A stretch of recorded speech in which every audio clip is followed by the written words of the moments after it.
Good afternoon, friends. Good afternoon, everyone. चलो फिर in previous lecture we have started time value of money in which I think we have completed up to point number 21. कुछ last के भी point हमने पहले complete किए थे, याद है ना? किए थे कि नहीं? ओके तो जस्ट 5 मिनट क्विकली फॉर्मूले का रिवीजन करते हैं and will continue. Simple interest का फॉर्मूला PNR. सिंपल सबके लिए क्वेश्चन है ये, everyone sitting in the class. Simple interest PNR. Amount in case of simple interest का formula P in bracket 1 plus NR. Correct है. Amount in case of compound interest का formula P into 1 plus R का power N. Correct है. कैसे किस language में बोलो यार कि आप माइक ऑन मत करो लाइव स्ट्रीम में जो है. Sanskrit, Hindi, Pali, all of these.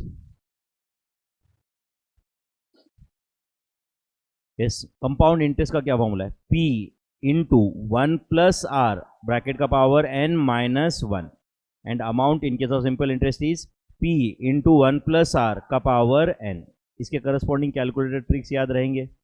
समझो कोई नंबर है 1.2063 का पावर 91 फाइंड करना है अपने को, तो क्या करना पड़ेगा? जो नंबर बेस है वो इंटर करो कैलसी पे, into equal to equal to equal to equal to कब तक? स्टेप काउंट 92 आने तक. का पावर 91 था ना, तो स्टेप काउंट 92 आने तक वो करने का. याद है क्या?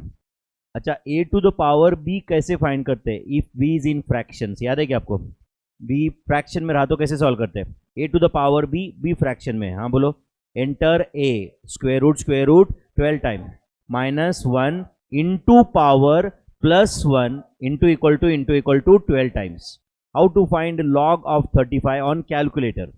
Enter 35 square root 15 times minus 1 into 14230.9635. How to find anti-log of let's say 2.01 on calculator? 2.01 divide by 14230.9635 plus 1 into equal to 15 times. So you can find out log, anti-log, बाकी memory plus, memory minus. ये functions आप calci पे use कर सकते हो. What is the formula for future value? Present value into 1 plus R का power N and present value is equal to future value into discounting factor. Future value into discounting factor. How to find discounting factor on calculator? 1 divided by 1 plus R equal to N times. Formula क्या है discounting factor का? 1 upon 1 plus R का power N. 1 upon 1 plus R का power N is the formula for discounting factor. चलो बच्चों फिर continue करें. मेरे ख्याल से हम पेज नंबर 32 पे है. पेज नंबर 32 पे है क्या बच्चों? Okay. Point number 22. Simple annuity is a series of payments or receipts where. Annuity is a बोलो series of payments or receipts where. हाँ बोलो. Time gap between two payments or receipts is same and amount paid oblique received in every period is also same. Are you getting this? अभी जहाँ पे ये lunch break में मैंने एक actually payment किया, एक टाटा AI को एक्चुअल अभी पिछले आधे घंटे पहले एक ऑनलाइन पेमेंट किया मैं 34,682 रुपीज़ का. 34,682 रुपीज़ का पेमेंट किया, जो एक्चुअली मुझे फर्स्ट वीक ऑफ अप्रैल में करना रहता है हर साल. फर्स्ट वीक ऑफ अप्रैल में हर साल करना रहता है, जो है मेरा life insurance premium. Life insurance premium right. 40 साल तक मुझे वो पे करना है. एंड अगर उसके ड्यूरिंग कभी भी अगर मेरा डेथ हो जाता है तो माय फैमिली माय वाइफ के अकाउंट में 3 करोड़ रुपए जमा हो जाएंगे. 3 करोड़ रुपए जमा हो जाएंगे. एक लाइफ इंश्योरेंस पॉलिसी है बॉस, उससे ज़्यादा मेरा लोन अमाउंट है. करेक्ट और नॉट? मैं नहीं चाहता कि मैं गया तो लोन छोड़ के जाऊँ बीवी के लिए. करेक्ट और नॉट? तो कम से कम लोन रिपे हो जाएंगे ना. यस और नो? तो आप बताओ 3 करोड़ रुपए उसको मिल जाएंगे. करेक्ट है? तो इसके लिए वो LIC वगैरह वो छोड़ दो अभी. बट मैं हर साल 34,682 पे कर रहा हूँ कि नहीं? कब से कर रहा हूँ? ये 2004 से पे कर रहा हूँ. कब से? 2004 से. पहले नॉमिनी कराए कोई रहेगा, बाद में ट्राई शादी के बाद नॉमिनी चेंज हुआ रहेगा, वो ठीक है, वो अलग बात है. करेक्ट है? बट मैं 2004 से हर साल सेम ही अमाउंट पे कर रहा हूँ या अलग अलग पे करता हूँ? सेम. कितना? 34,682 rupees. 34,000. whether time gap between two payments or receipts is same? Yes. कितना time gap है? 1 year. टाइम अभी एक आध 2 दिन ये तो छोड़ दो, एक दिन एक आध, कभी मैं 1 अप्रैल को करता हूँ, कभी 3 अप्रैल को करता हूँ, कभी 4 को कर देता हूँ, कभी 3 अप्रैल को करता हूँ, फर्स्ट वीक ऑफ अप्रैल में मुझे करना रहता है वो। Are you understanding this? तो time gap between 2 payments or receipts कितना है बोलो? 1 ईयर।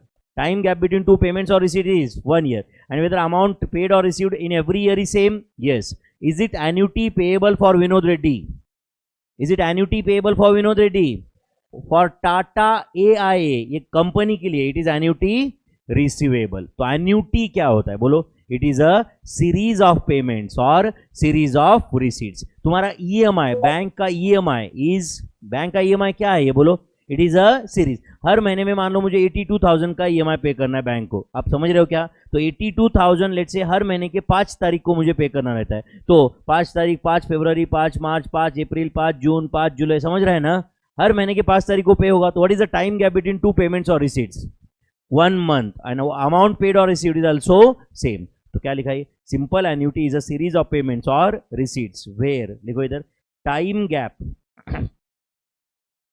गैप बिटवीन 2, बोलो मेरे भाई, पेमेंट्स ऑब्लिक रिसीट्स। ऑब्वियसली किसी के लिए पेमेंट है तो किसी के लिए रिसीट है ही नहीं। Time gap between 2 payments or receipts is same. Time gap between 2 payments or receipts is same. And दूसरा क्या है बोलो?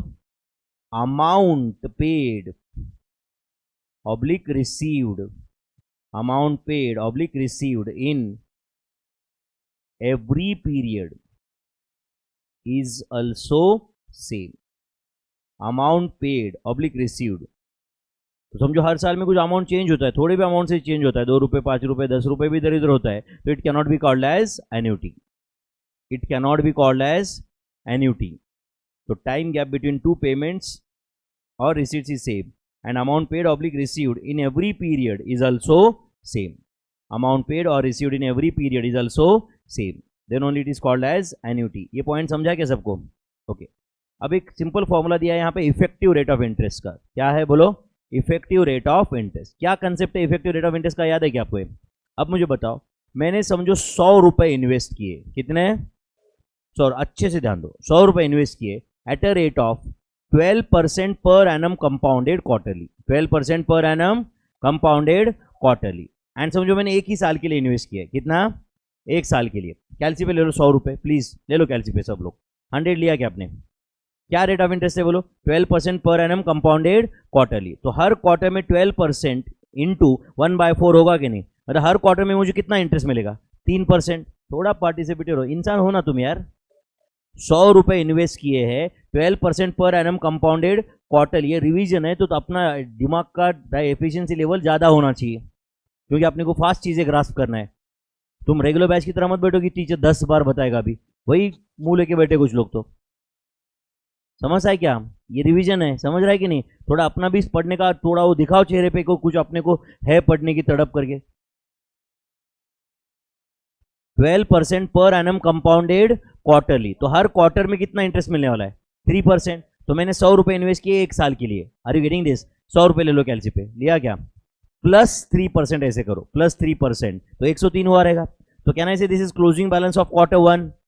अब करो प्लस 3%, मतलब 103 पे 3% इंटरेस्ट मिला ना। कहना है this is closing balance of quarter 2, plus 3% is closing balance of quarter 3, plus 3% is closing balance of quarter 4।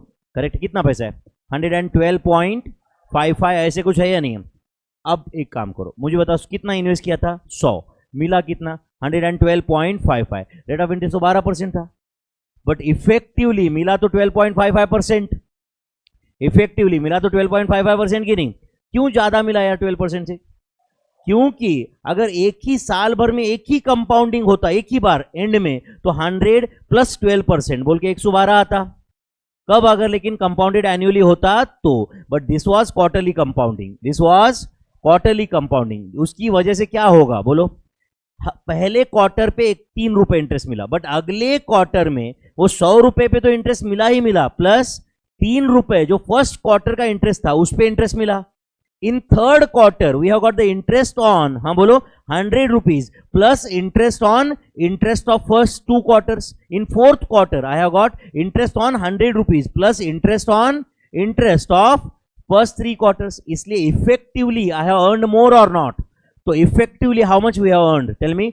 12.55% मिला या नहीं. तो इफेक्टिवली ये कैसे मिला, यहां पे तो मैंने एग्जांपल के साथ फाइंड किया है. अगर आपको डायरेक्ट फॉर्मूला से आंसर लाना है तो क्या formula effective rate of interest का, 1 प्लस आर बाय एन का power N minus 1, where R क्या होता है बताओ, nominal rate of interest. R को क्या बोलते हैं हम लोग, नॉमिनल रेट ऑफ इंटरेस्ट बोलते हैं कि नहीं. एंड एन क्या होता है बोलो, नंबर ऑफ कन्वर्जन पीरियड्स. इतना ही क्या, इन अ ईयर. ये सुपर इंपॉर्टेंट है, इन अ ईयर. आपको लग रहा है कि नहीं सर 2 साल का डेटा रहेगा तो, अरे मेरे भाई इफेक्टिवली फाइंड करना है, आपको समझ रहा है ना, यस और नो. मतलब आपका जो भी क्वार्टरली कंपाउंडिंग रहेगा, मंथली रहेगा, वीकली रहेगा, डेली रहेगा, फोर्टनाइटली रहेगा, क्या ना इसे इफेक्टिवली एक साल में मुझे कितना इंटरेस्ट मिलेगा ये मुझे कैलकुलेट करना है. Effective rate of interest calculate करना है. क्या कैलकुलेट करना है, इफेक्टिव रेट ऑफ इंटरेस्ट. तो N is, listen properly, N is बोलो, number of conversion periods in a year, number of conversion periods in a year. And R क्या है बोलो, नॉमिनल रेट ऑफ इंटरेस्ट. तो यहाँ पे कुछ क्वेश्चन है जहाँ पे मैंने आपको नॉमिनल रेट ऑफ इंटरेस्ट दिया हुआ है और आपको effective rate of interest solve करना है. पहला क्वेश्चन ये देखो जो अभी हमने डिस्कस किया, 12% पर एनम कंपाउंडेड क्वार्टरली. तो बताओ इसका इंटरेस्ट क्या, इसका आंसर क्या आना चाहिए, 12.55 आना चाहिए कि नहीं. हाँ चलो बोलो क्या लिखो आप बताओ, कैसे कैलकुलेट करना है. 1 प्लस आर बाय एन का पावर एन माइनस 1. तो चलो 1 मिनट ध्यान दो यहाँ पे. टेल मी ये कैलकुलेशन ऐसा होगा क्या, 1 plus 0.12 divided by 4, divide by 4 होगा क्या, का पावर 4 माइनस 1. तो टेल मी इज इट 1.03 का पावर 4 माइनस 1. तो करो 1.03 का पावर 4 कैलकुलेट करने आता है क्या आपको, माइनस 1 करो, जो भी आंसर आया उसको इंटू 100 करो, मतलब वो परसेंटेज में हो जाएगा. बोलो आंसर क्या है, 12.550881%. सही है क्या, 12.550881%. अगर इसको मुझे कुछ लिखना है आगे पर एनम वगैरह तो क्या लिखो, पर एनम कंपाउंडेड एनुअली, पर annum compounded. Effective rate is by default. एक काम करो, हेडिंग क्या है इसका, इफेक्टिव रेट ऑफ इंटरेस्ट है कि नहीं, उधर ही ब्रैकेट में लिख देना PACA. मतलब समझा क्या आपको, ये by default effective rate of interest क्या होता है, वो पर annum compounded annually. By default it is पर annum compounded annually. Is that clear, yes. चलो नेक्स्ट बताओ, 14.50% पर एनम कंपाउंडेड मंथली. हाँ बोलो क्या लिखो, 1 प्लस बोलो मेरे भाई 0.1450 डिवाइडेड बाय 12 का पावर 12 माइनस 1. तो 0.1450 divide by 12 plus 1, tell me कितना था ये, 1.012083333 का पावर 12 माइनस 1. तो 1.012083333 into equal to step count 13 आने तक माइनस 1 इंटू 100 करो. तो मेरे ख्याल से आंसर इज 15.5035% पर एनम कंपाउंडेड एनुअली, पर एनम कंपाउंडेड एनुअली. वो तो होता ही है क्योंकि इफेक्टिव रेट ऑफ इंटरेस्ट है. कुछ गया क्या दिमाग में, बहुत बार एग्जाम में क्वेश्चन, ऐसे क्वेश्चन आते हैं बच्चों जहाँ पे नॉमिनल रेट ऑफ इंटरेस्ट दिया हुआ है और इफेक्टिव पूछा है, या तो कभी कभी उल्टा भी आता है, इफेक्टिव आता है और नॉमिनल पूछते. कोई प्रॉब्लम है क्या यार उसमें भी, यस और नो. इफेक्टिव रेट तो फॉर्मूला यूज करो, इफेक्टिव रेट ऑफ इंटरेस्ट दिया है और आर मिसिंग है तो भी कैलकुलेट कर सकते हैं ना. हाँ चलो नेक्स्ट, हाँ बोलो जल्दी. 1 प्लस बोलो मेरे भाई 0.18 डिवाइड बाय कितना 2 का पावर 2 माइनस 1. तो टेल मी इज इट 1.09 का पावर 2 माइनस 1.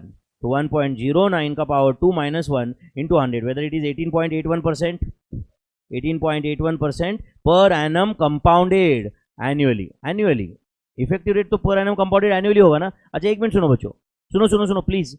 इसका मतलब ऐसा हुआ क्या बच्चों कि 18% per annum compounded semi annually से मैंने पैसा इन्वेस्ट किया है और ये लड़के ने मान लो 18.81% पर एनम कंपाउंडेड एनुअली से किया है, तो हम दोनों को सेम ही रेट स्कीम मिला है. यस अल्टीमेटली ये सेम ही है ना फिर. तो कंपैरिजन के लिए सुनो, अब मैं इन्वेस्ट करने जा रहा हूं बैंक में, मैं आपको 2 रेट ऑफ इंटरेस्ट बताऊंगा और आप मुझे बताओगे कि बेटर कौन सा है मेरे एंगल से. मैं इन्वेस्ट करने जा रहा हूं, नालायक को स्ट्रेट बैठो और ध्यान दो. तो पहला, मैं बैंक में गया और बैंक में पूछ रहा हूं कि बॉस मुझे पैसा इन्वेस्ट करना है, मुझे बेटर स्कीम चाहिए. तो बैंक वालों ने मुझे 2 स्कीम दिया जो मैं आपको बता रहा हूं, आप मुझे बताओ कि बेटर कौन सा रहेगा, किसके एंगल से, इन्वेस्टर के एंगल से, समझा ना। पहला स्कीम है 18% per annum compounded semi annually, 18% per annum compounded, 18.98% पर एनम कंपाउंडेड एनुअली। सेकंड वाला बेटर है, एनुअल होके भी वो बेटर है। तो आप ये मत समझो कि सर सेमी एनुअली मतलब हमेशा बेटर होता है, रेट ऑफ इंटरेस्ट क्या है वो भी तो देखना पड़ेगा ना। अब सुनो, 18% per annum compounded semi annually and 18.60% पर एनम कंपाउंडेड एनुअली, पहला बेटर है। अब वैसे तो 18 एंड 18.60 अच्छा लग रहा था कि नहीं, बट पर एनम कंपाउंडेड एनुअली था वो, and 18% per annum compounded semi annually. तो 18% per annum compound semi annually मिलना मतलब एज गुड एज 18.81% मिलने के बराबर है एनुअली। तो दूसरा स्कीम क्या था, 18.60% पर एनम कंपाउंडेड एनुअली। तो कौन सा बेटर था, फर्स्ट वाला ही है ना, क्योंकि 18% per annum compounded semi annually मतलब as good as you are earning 18.81% in a year, 18.81% in a year. हाँ चलो नेक्स्ट करेगा सॉल्व।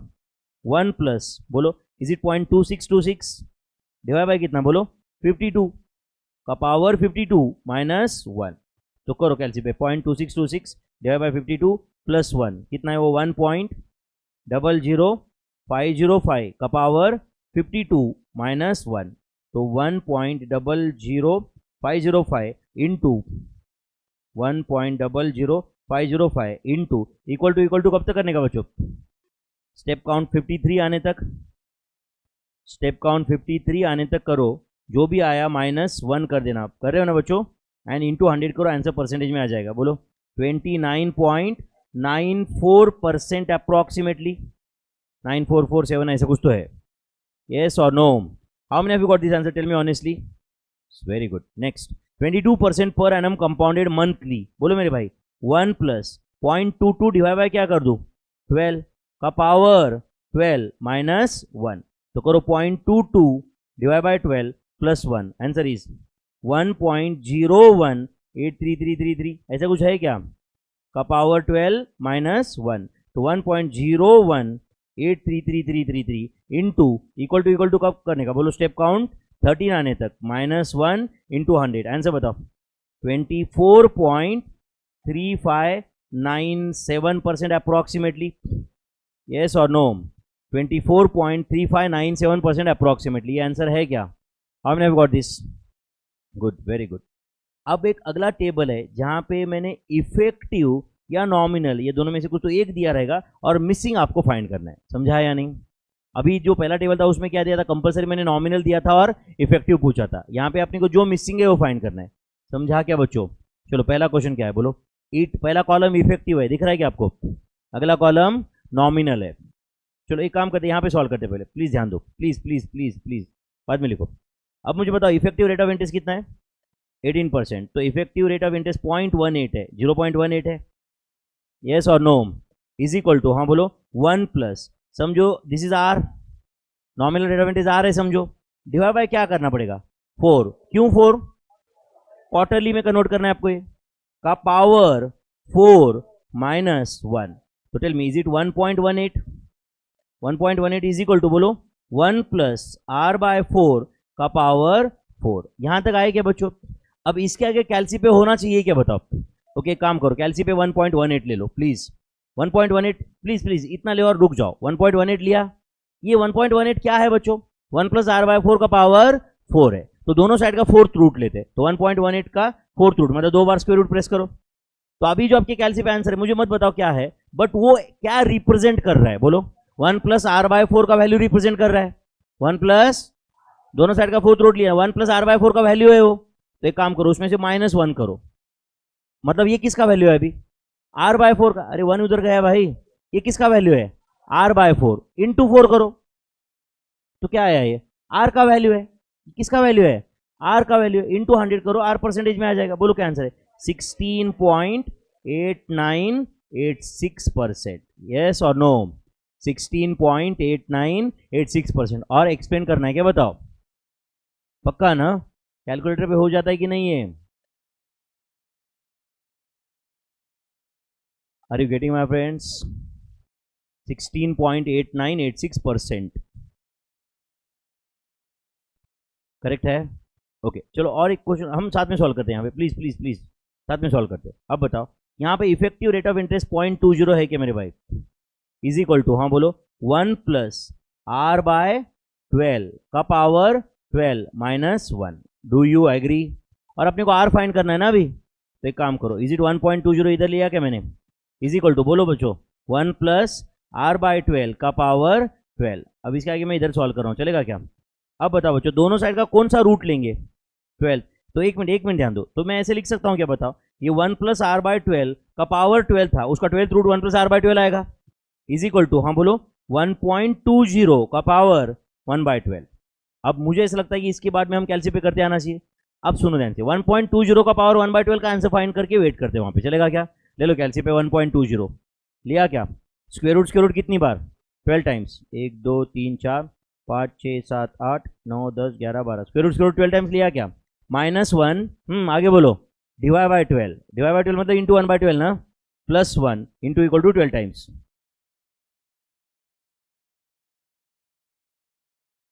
हाँ चलो, अब जो भी आंसर आया बस वो आंसर रहने दो कैलसी पे। आपके कैलकुलेटर पे जो नंबर है वो क्या रिप्रेजेंट कर रहा है बताओ?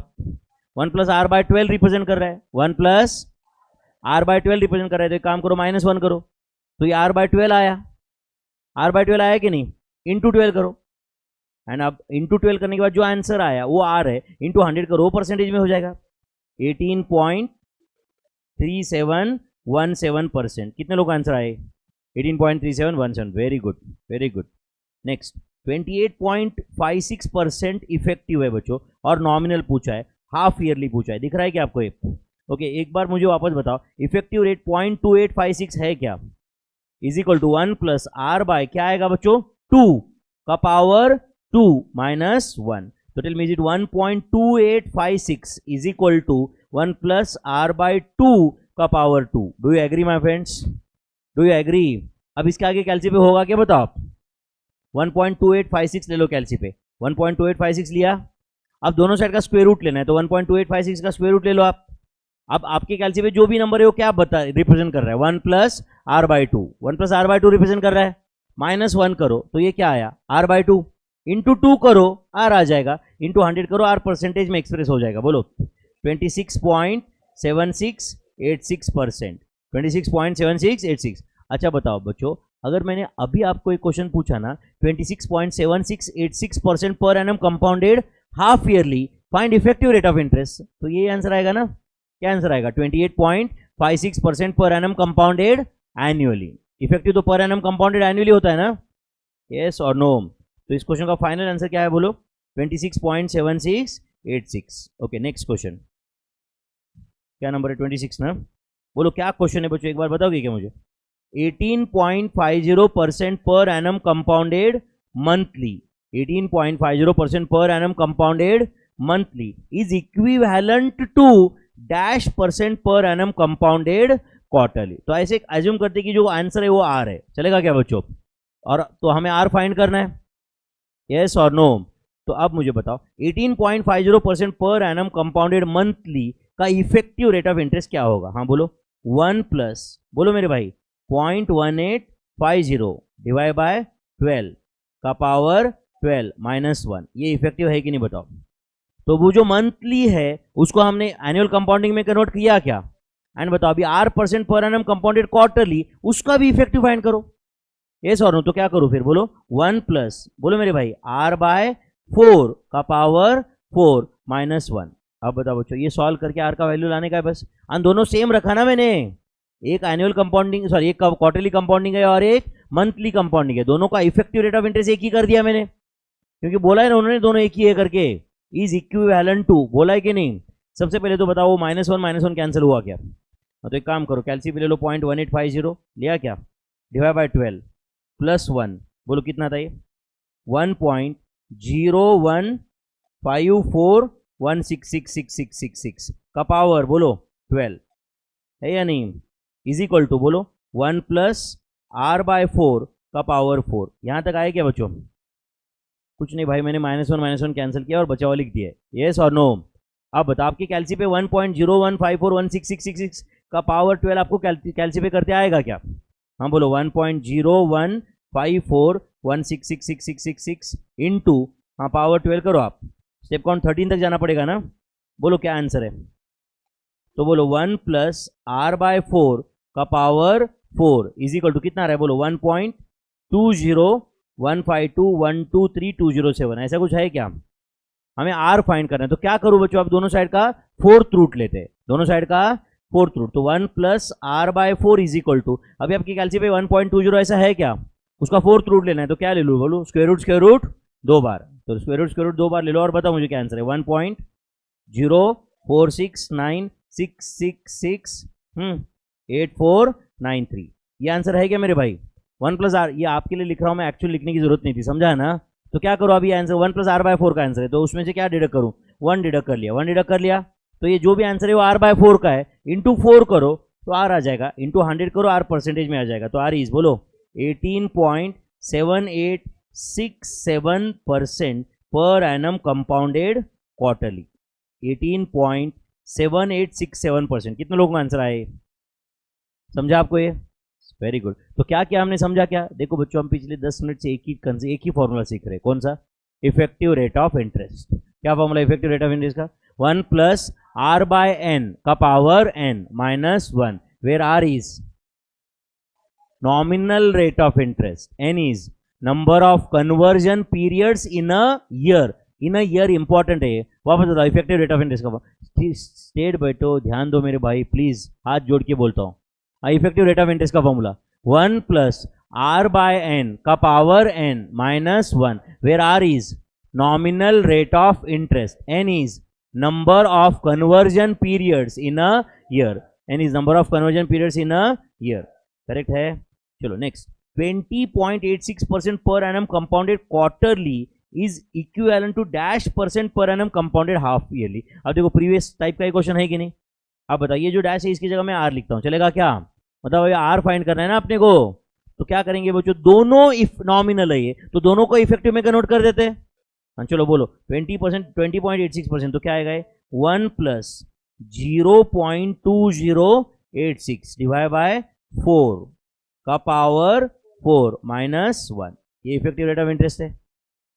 एंड बोलो 1 प्लस, बोलो मेरे भाई, आर बाय 2 का power 2 minus 1, do you agree, तो बोलो 0.2086 डिवाइड बाय 4 प्लस 1 का क्या आंसर है, बोलो 1.05215 का पावर 4 है क्या मेरे भाई, इज इक्वल टू, हाँ बोलो 1 प्लस आर बाय 2 का पावर 2, वो माइनस 1 तो कैंसिल कर दिया मैंने, तो करो 1.05215 इंटू इक्वल टू, समझा क्या आपको ये 1.05215 इंटू इक्वल टू कब तक, बोलो स्टेप काउंट 5 आने तक। अच्छा स्टेप काउंट 5 आने तक क्या, अभी जो भी कैलसी पे आंसर है किसका आंसर है बताओ, 1 प्लस आर बाय 2 का स्क्वायर का आंसर है ना ये, तो क्या करोगे बोलो, स्क्वायर रूट ले लो आंसर का, तो जो स्क्वायर रूट आया ये 1 प्लस आर बाय 2 का आंसर है, 1 प्लस आर बाय 2 का आंसर है, तो माइनस 1 करो, तो ये किसका आंसर है, आर बाय 2 का आंसर है, इंटू 2 करो आर आएगा, इंटू 100 करो आर परसेंटेज में एक्सप्रेस हो जाएगा, R is equal to 21.40392 approximately percent, बोलो per annum compounded half yearly, या तो हाफ ईयरली बोलो या सेमी एनुअली बोलो या biannually, it is one and the same. I hope कुछ तो दिमाग में जा रहा है। अच्छा ये रिवीजन ही है ना, या पहले से सीखना है वापस, वाई इंटरेस्ट इज पेड, घंटा पर बताऊं क्या, नहीं ना, समझा कि आपको यार इज इक्वल टू 21.40392% पर एनम कंपाउंडेड हाफ ईयरली, समझ है आपको ये, यस और no. Okay next question, future value of annuity regular का formula, future value of annuity regular. अच्छा एक कंसेप्ट याद है क्या आपको, अच्छा सुनो ध्यान से बच्चों, सुनो सुनो प्लीज, एन्युटी मतलब, सब लोग इधर ध्यान दो, एन्युटी मतलब क्या होता है, सीरीज ऑफ पेमेंट्स या सीरीज ऑफ रिसीट्स। ओके अब सुनो ध्यान से, समझो मैं फर्स्ट ईयर के एंड में जाके बैंक में कुछ डिपॉजिट किया, सेकंड ईयर के एंड में जाके डिपॉजिट किया, थर्ड ईयर के एंड में एक सेम अमाउंट में जाके डिपॉजिट कर रहा हूं, मतलब क्या ना, as good as I am saving the money in the bank. तो फर्स्ट ईयर के एंड में जाके बैंक में 10,000 डालिए, सेकंड ईयर के एंड में जाके बैंक में 10,000, थर्ड ईयर के एंड में 10,000, फोर्थ ईयर के एंड में, ऐसे 50 साल तक कंटिन्यू किया मैं, 50 साल हो गए ना, तो 10,000 10,000 मैंने 50 साल भरे, मतलब करीबन 5 लाख रुपए भरे कि नहीं मैंने अभी तक, यस और नो। अब मैं 50 साल के बाद में बैंक में गया और बोल रहा हूँ बॉस मेरा पैसा दे दो, इतने साल से मैं सेविंग कर रहा हूँ, मेरा पैसा लौटा दो मुझे, बोलूंगा ना, तो मुझे वो क्या लौटाएंगे बोलो, उसका नाम क्या है technical, future value of annuity regular. समझा क्या? थोड़ा ये कंसेप्ट इंपॉर्टेंट है बच्चों, फिर क्वेश्चन सॉल्व हो जाएगा। बैंक से मुझे क्या मिल रहा है 50 साल के एंड में, क्या मिल रहा है, future value of annuity regular. Annuity मतलब क्या, सीरीज, ये पूरे सीरीज का वन टाइम फ्यूचर वैल्यू मुझे मिल रहा है ना, correct, eight the end of how many years, 50 years, yes और नो। अच्छा इसको एन्युटी रेगुलर क्यों बोले आप, क्योंकि अच्छा 50 साल के एंड में विड्रॉ कर रहा था इसलिए क्या, नहीं, deposit was made at the end of every year. If type of annuity is not mentioned in the question then it will be treated as annuity regular. When an annuity is called as annuity regular, बोलो, when payment और receipt is at the end of the period, उसको या तो ordinary annuity बोलते हैं या annuity regular बोलते हैं। बट इफ पेमेंट और receipt is at the beginning of the period then it is called as annuity due और एन्युटी इमीडिएट। आपके 12th जो एसएस बोर्ड से है, जो महाराष्ट्र स्टेट बोर्ड से, आपके बोर्ड जो आपका 12th का मतलब उसमें गलत लिखा है उन्होंने एन्युटी ड्यू, समझ में आ रहा है या नहीं, तो याद रखो अब यहाँ पे, इफ पेमेंट और receipt is at the beginning of every period it is called as annuity due और annuity immediate, it's one and the same, annuity due or annuity immediate. But if payment or receipt is at the end of every period it is called as annuity regular. Are you understanding my friends? तो अब बताओ, अगर मैं हर साल के शुरुआत में कुछ पैसा डिपॉजिट किया, फर्स्ट ईयर के शुरुआत में 10,000 रखा बैंक में, सेकंड ईयर के शुरुआत में 10,000 रखा, थर्ड ईयर के शुरुआत में 10,000 रखा, आर यू अंडरस्टैंडिंग दिस? तो आप बताओ, मुझे 50 साल तक ये कंटिन्यू किया मैंने, तो 50 साल के एंड में, 50 साल के एंड में मुझे कितना पैसा मिलेगा, 50 साल के बिगिनिंग में नहीं है बच्चों, 50 साल के एंड में मुझे कितना पैसा मिलेगा, उसको हम टेक्निकली क्या बोलते हैं, future value of annuity due, future value of annuity due. I hope you are understanding this, future value of annuity due, correct है, मुझे एंड में इतना पैसा मिलेगा। इज दैट क्लियर और नॉट? तो सिंपल, कोई भी, अभी जैसे कि समझो मेरा बेटा जब बॉर्न हुआ था तो उसका 2-4 दिन में जब बर्थ सर्टिफिकेट बन गया, तब मैंने विजया बैंक में जाके, विजया बैंक में एक्चुअली जाके उसका पीपीएफ अकाउंट ओपन कर दिया एंड उसके अकाउंट में 1.5 लाख रुपए डाल दिए पीपीएफ अकाउंट में। समझा क्या? कौन से अकाउंट में? पीपीएफ अकाउंट में। Are you understanding this? और मैंने उसको डिसाइड किया कि इसके हर बर्थडे को मैं उसके पीपीएफ अकाउंट को 1.5 लाख रुपए डाल दूंगा, इसके हर बर्थडे को पीपीएफ अकाउंट में मैं 1.5 लाख रुपए डाल दूंगा, करेक्ट और नॉट? तो उसको बर्थडे टू बर्थडे, मतलब eight the beginning of the day डाल रहा हूं ना मैं, eight the beginning of the year डाल रहा हूं ना, यस और नो? तो समझो इसका लॉक इन पीरियड मैंने 25, एज्यूम करो 25 ईयर्स है, 25 ईयर्स में तक कोई विड्रॉ नहीं होगा। Are you getting this? तो at the end of 25 years, at the end of 25 years मेरे बेटे को कितना पैसा मिलेगा, इसके लिए क्या फॉर्मूला यूज करोगे आप, बोलो? Future value of annuity due, future value of annuity due. तो 25 साल तक समझो मैंने, राइट, 25 बार मैंने भरा है ना 1.5 लाख रुपए, तो 37,50,000 रुपीज मैंने भरे है कि नहीं? डेफिनेटली मेरे बेटे के अकाउंट में 2-2.5 करोड़ रुपए से ज्यादा रहेंगे उस वक्त। Are you understanding this? 8-8.5% rate of interest पकड़ा तो भी डेफिनेटली 2-2.5 लाख करोड़ रुपए के ऊपर रहेंगे। इज दैट क्लियर और नॉट? क्योंकि पहला जो मैंने 1.5 लाख भरा है वो बैंक के पास 25 साल है ना मेरे भाई, दूसरा जो भरा है मैंने वो बैंक के साथ 24 साल है, तीसरा जो भरा है मैंने वो बैंक के पास 23 साल है, चौथा जो भरा है वो बैंक के पास इतने साल का इंटरेस्ट मिलेगा ना मुझे, यस और नो? एंड ये एक ही फॉर्मूला से, वन टाइम फ्यूचर वैल्यू के फॉर्मूला से मैं नहीं कर सकता था, क्योंकि ये समझ रहा है ना, सीरीज ऑफ पेमेंट्स है ये। बट अगर मैंने बोला होता कि उसके बर्थडे के दिन या उसके बर्थ के दिन मैंने बैंक में जाके 50 लाख रुपए डाल दिए, उसके 25वें बर्थडे पे कितना मिलेगा, करेक्ट और नॉट? तो कौन सा फॉर्मूला यूज करते हैं? Future value is equal to present value into 1 + r का पावर n, क्योंकि सिंगल ट्रांजैक्शन था ना मेरे भाई। बट इसके पहले जो मैंने बोला आपको, हर बर्थडे को जाके मैं डिपॉजिट कर रहा हूं, वो क्या था, बोलो? एन्युटी। वो क्या था? Annuity. I hope you are getting this. तो अब बताओ, अगर मैं कुछ पैसे डिपॉजिट कर रहा हूं एंड एंड में बैंक से विड्रॉ कर रहा हूं, तो एंड में मुझे क्या मिलता है, बोलो? Future value of annuity regular if the deposit was at the end of every period, and if deposit was at the beginning of every period, मुझे एट द एंड ऑफ ये टोटल पीरियड क्या मिलेगा, बोलो? Future value of annuity due, future value of annuity due. अब ये हुआ future value. अब present value का कंसेप्ट क्या होता है ये सुनो अच्छे से, ओके? मैं बैंक में जाके बोल रहा हूं कि मैं आपको फर्स्ट ईयर के एंड में आके 1 लाख रुपए दूंगा, कितना? सेकंड ईयर के एंड में आके 1 लाख, थर्ड ईयर के एंड में आके 1 लाख। ऐसे में अगले 20 साल करता रहूंगा तो 1 लाख 1 लाख 1 लाख 20 लाख दूंगा कि नहीं? तो आप बताइए, इसके बदले में मैं अगर एंड में 20 साल के एंड में पैसा लिया बैंक से तो बैंक क्या देगा मुझे? Future value of annuity and में लिया तो। बट मैं बैंक को बोल रहा हूं कि मुझे एंड में पैसा नहीं चाहिए, मुझे तो आज पैसा चाहिए। समझा या नहीं? मुझे तो, मैं आपको 1 लाख रुपए हर साल के एंड में दूंगा, मैं प्रॉमिस कर रहा हूं आपको, मैं लिख के भी दूंगा, पोस्ट चेक दूंगा, कोई एग्रीमेंट साइन करना है तो वो करूंगा, यस और नो। बट आज मुझे पैसा दे देना। आप क्या दे देना? आज पैसा। It is as good as a loan और नॉट। तो इसका टेक्निकल टर्म क्या है बोलो? इट इज, जो मुझे बैंक से आज मिलेगा वो क्या होगा? Present value of annuity regular. क्योंकि मैं तो at the end of every period पे करने वाला था, एंड अगर मैं eight the beginning of every period पे करने वाला हूं तो मुझे आज क्या मिलेगा? Present value of annuity due. बच्चों ये 4 कंसेप्ट इंपॉर्टेंट है, बट उससे भी इंपॉर्टेंट है फॉर्मूले से भी कि कौन सा कंसेप्ट कहां पे यूज करना है, करेक्ट और नॉट। तो इसके लिए ये जो अभी मैंने बताया एक्सप्लेनेशन पिछले 10 मिनट से, वो बहुत इंपॉर्टेंट है। Are you understanding this? तो अगर मुझे लोन मिल रहा है यहाँ पे, समझ रहे हैं ना, तो हर महीने में या हर वीक में या हर महीने जो भी पीरियोडिकली रिपे हो रहा है उसको हम पीरियोडिकल अमाउंट बोलते हैं। एंड उसके बदले में मुझे जो शुरुआत में मिलता है उसको क्या बोलते हैं? Present value of annuity regular, या अगर present value of annuity due, ऐसा बोला जा सकता है। अगर repayment is at the beginning of every period, if is at the beginning of every period. ये 4 कंसेप्ट याद रहेंगे क्या? तो 4 कंसेप्ट है, तो 4 फॉर्मूले इसके। तो बोलो future value of annuity regular. ये कंसेप्ट कब यूज होता है समझता है ना? तो मैंने हर साल कुछ पैसा डिपॉजिट किया है, मुझे एंड में पैसा चाहिए, तो सिंकिंग फंड जहां जहां पे आता है यहां पे ये फॉर्मूला अप्लाई होगा कि नहीं? सिंकिंग फंड मतलब क्या होता है?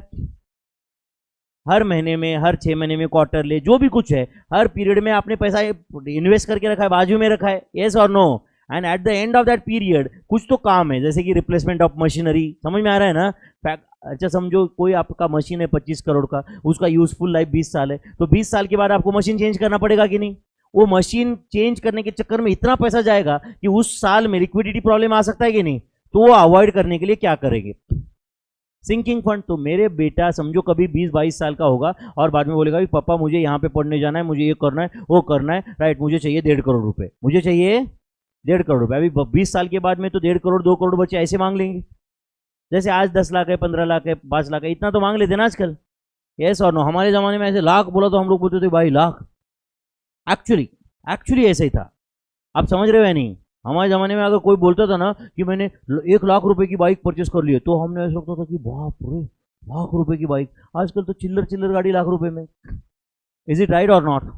Are you understanding this? सीधी सी बात है ना, right. Time value of money कम होते जा रहा है ना, क्या बढ़ते जा रहा है? वैल्यू ऑफ मनी कम होते जा रहा है, इसलिए इसी को हम इन्फ्लेशन बढ़ रहा है बोलते हैं ना। Value of the money, purchasing power of the money is coming down और नॉट? तो मेरा बेटा कल जाके बोलेगा पापा मुझे 1.5 करोड़ रुपए चाहिए, तो 1.5 करोड़ नहीं दे सकता मैं उस साल को, ऐसा कोई बात नहीं, बट प्रॉपर्टी बेच के 1.5 करोड़ रुपए दिए, करेक्ट और नॉट? ये करके 1.5 करोड़, या तो दिए 1.5 करोड़ और अभी जेब में कुछ पैसा नहीं है, प्रॉब्लम आ सकता है ना।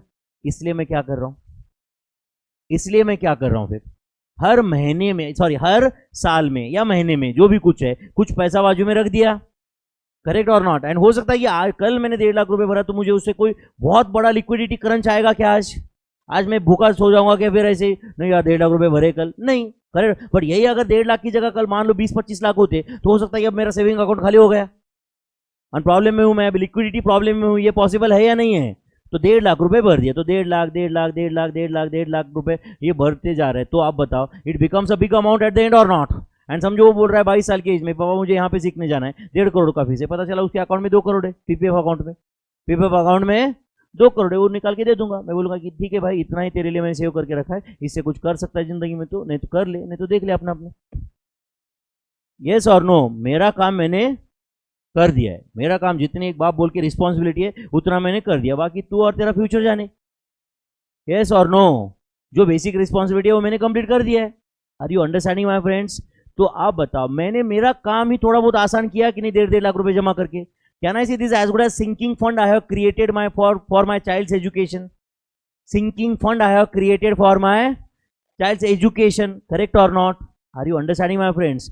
But अब बताओ, समझो मैं बैंक को बोल रहा हूँ, समझो अभी ऐसा कोई फंड नहीं क्रिएट किया, एंड आज समझो, राइट, आज मुझे किसी को 50 लाख रुपए का पेमेंट करना है, ध्यान दे रहे, कुछ काम है मुझे, मेरे पास 1 रुपए भी नहीं है, तो अब बैंक में जाके मैं बोल रहा हूँ कि मैं आपको हर साल कुछ पैसा दूंगा, आज मुझे 50 लाख चाहिए, तो 50 लाख ये क्या है अब बताओ, present value of annuity, this as good as loan और नॉट, जो मैं रीपे कैसे करने जा रहा हूं, समझा क्या, हर महीने में राइट मैं कुछ पैसा दूंगा, तो हर महीने में करके जितने भी हो सकता है कि आगे मैं 200 इंस्टॉलमेंट भर रहा हूं, 300 इंस्टॉलमेंट भर रहा हूं, 100 इंस्टॉलमेंट भर रहा हूं, बट उसका present value is amount of loan, उसका present value is amount of loan. I hope you understood my friends. तो चलो बोलो, future value of annuity regular का फॉर्मूला बताओ, समझा ना, ये पैसा आपको एंड में मिलता है शुरुआत में, एंड फ्यूचर समझ रहे हैं ना, value of your series, annuity मतलब क्या, तुम जो पे कर रहे हो उसको एंड में कितना पैसा मिलेगा, future value of annuity regular या ड्यू है, इसका बहुत सिंपल फंडा है, इफ द पेमेंट और receipt was at the end of the period it was regular, beginning of the period due, nothing is mentioned regular, question में कुछ mention ही नहीं है तो it is regular.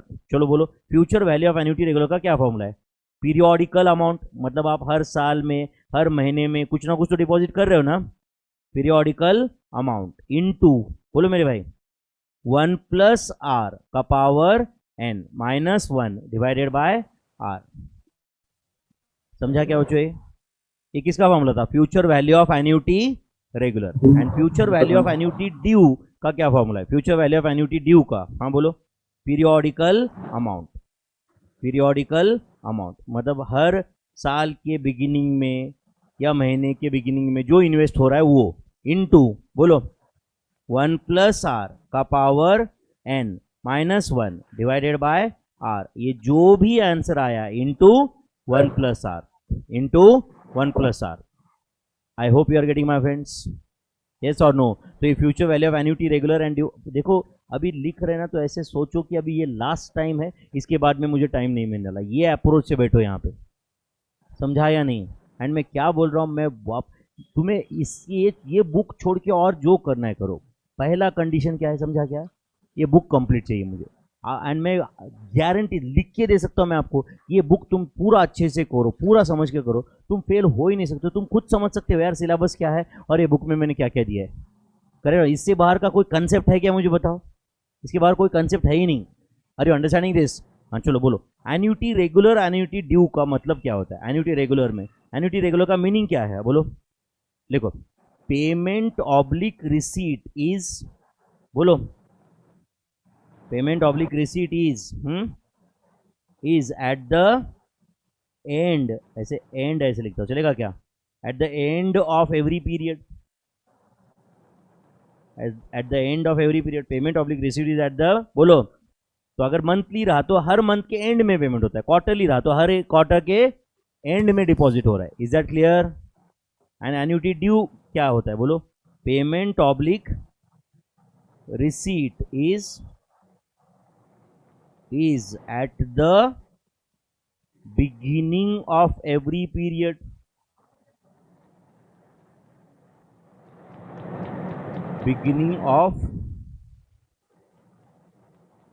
payment or receipt is at the beginning of every period, payment और receipt is at the, बोलो मेरे भाई, beginning of every period.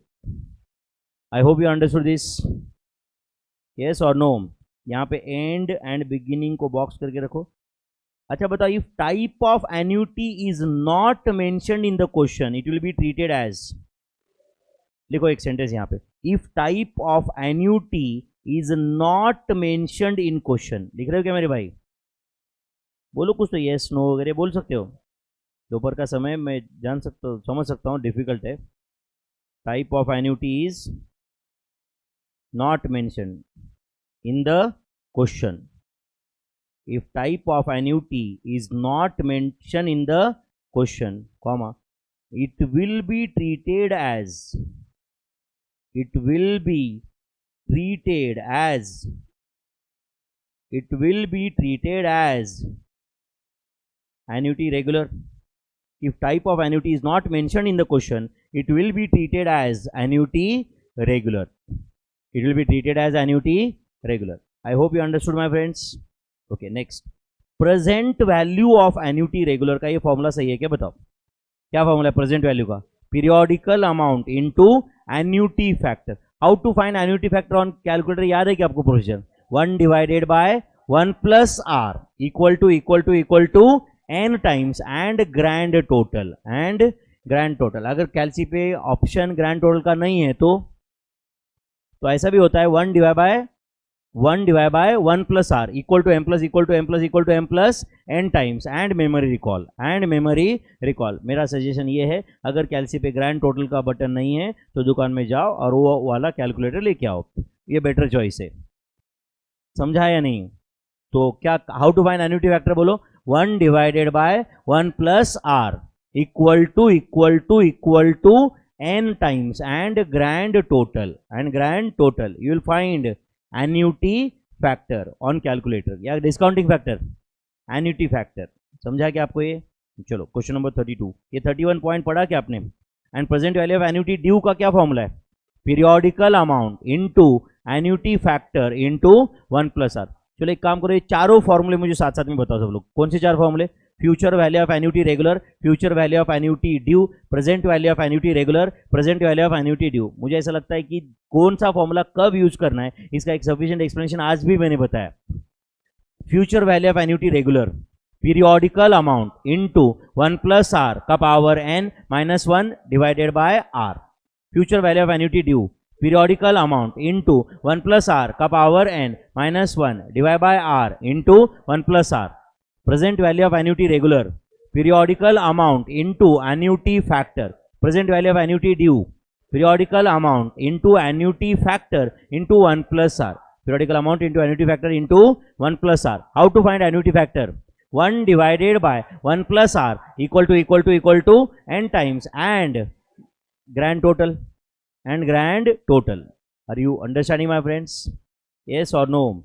चलो क्वेश्चन नंबर 32 करना है सॉल्व। मिस्टर ए इन्वेस्टेड ₹500, दिख रहा है बच्चों, eight the end of each year for how many years? 30 years. तो 500 इन्वेस्ट किया उसने कितने सालों तक? 30 ईयर्स तक। Find out the amount to be received at the end of 30 years if money 16% effective. तो रेट ऑफ इंटरेस्ट कितना है पैसे पे बोलो? 16% पर एनम कंपाउंडेड एनुअली। कुछ बोला नहीं है तो ऑब्वियसली वो पर एनम रहता है, करेक्ट और नॉट? तो बताओ बच्चों, 500 30 साल सेव किए, मतलब आपने करीबन 15,000 रुपये सेव किए ना? नहीं समझा आपको? तो 30 साल के बाद में आपको 15,000 से पैसा ज़्यादा मिलेगा या कम मिलेगा? ज़्यादा ही मिलेगा। तो 30 साल के एंड में कितना पैसा मिलेगा ये कैलकुलेट करना है। थोड़ा सोचो मेरे भाई। 500 में भरता गया। Is it periodical amount? Is it invested at the after equal time gap? Whether same amount is invested, and में क्या मिलेगा? Future value of this series, future value of this, and सिर्फ future value of this series की जगह future value of annuity बोलो।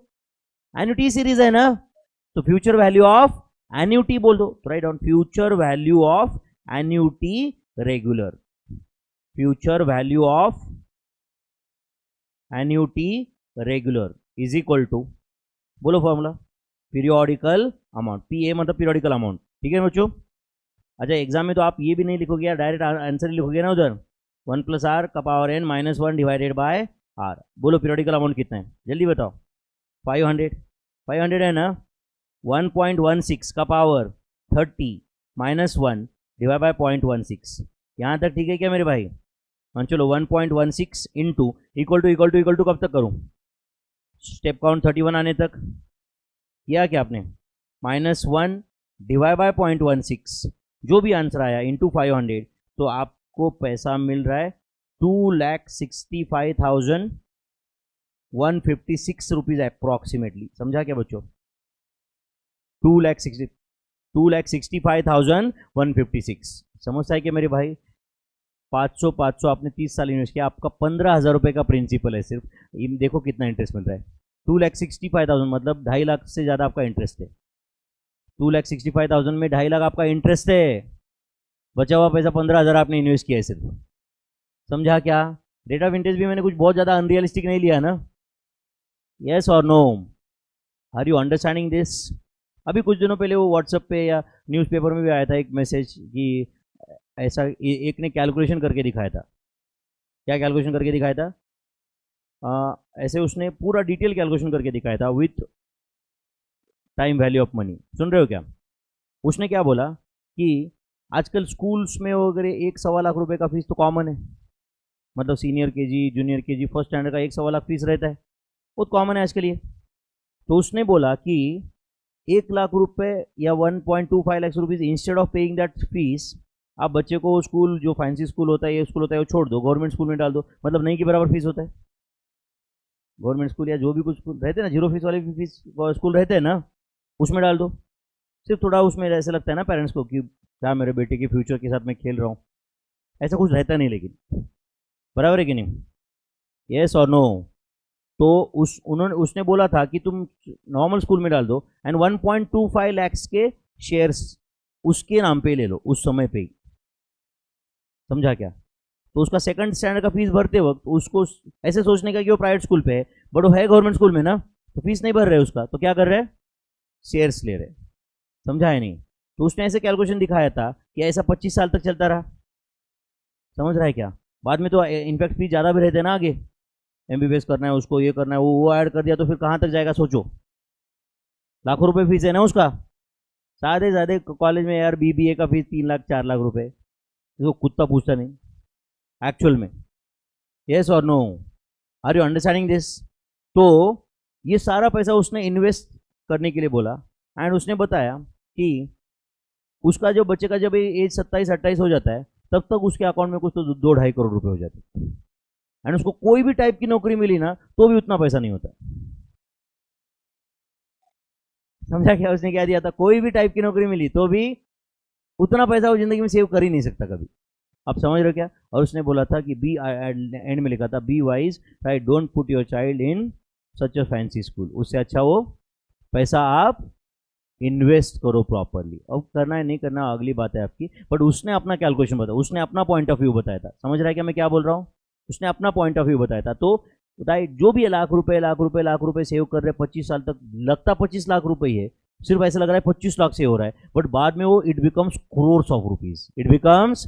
अब देखो बच्चों, यहाँ पे कितना पैसा इन्वेस्ट होता है यार, 500 रुपए इन्वेस्ट हुआ था, यस और नो, 500 रुपए इन्वेस्ट हुआ था मेरे भाई, 15,000 रुपए इन्वेस्ट हुआ था, उसका time value 2,65,000 at the end of 30 years, at the end of 30 years. This is the power of compounding or not, the power of compounding. Anyway, चलो नेक्स्ट क्वेश्चन देख रहे हो क्या बच्चों।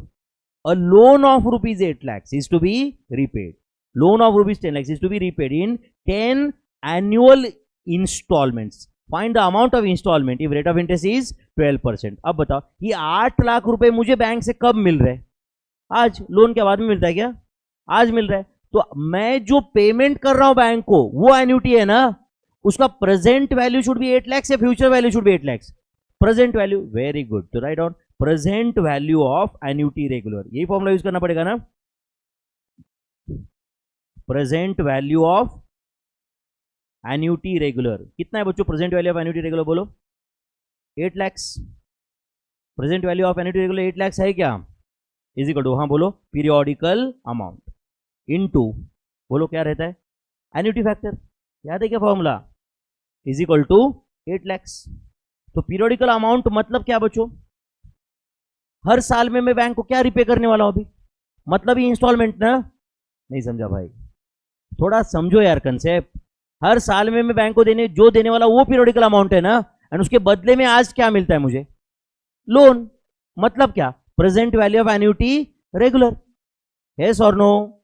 तो एन्युटी फैक्टर कैसे कैलकुलेट करो बताओ आप मुझे, 1 डिवाइडेड बाय 1.12 बराबर है ना, इक्वल टू, एक बार प्रेस किया तो 3 है स्टेप काउंट, दिख रहा है क्या, और मुझे कितनी बार प्रेस करना है, 10 टाइम्स, तो कितनी स्टेप काउंट कहां तक लेके जाऊं, 12 तक।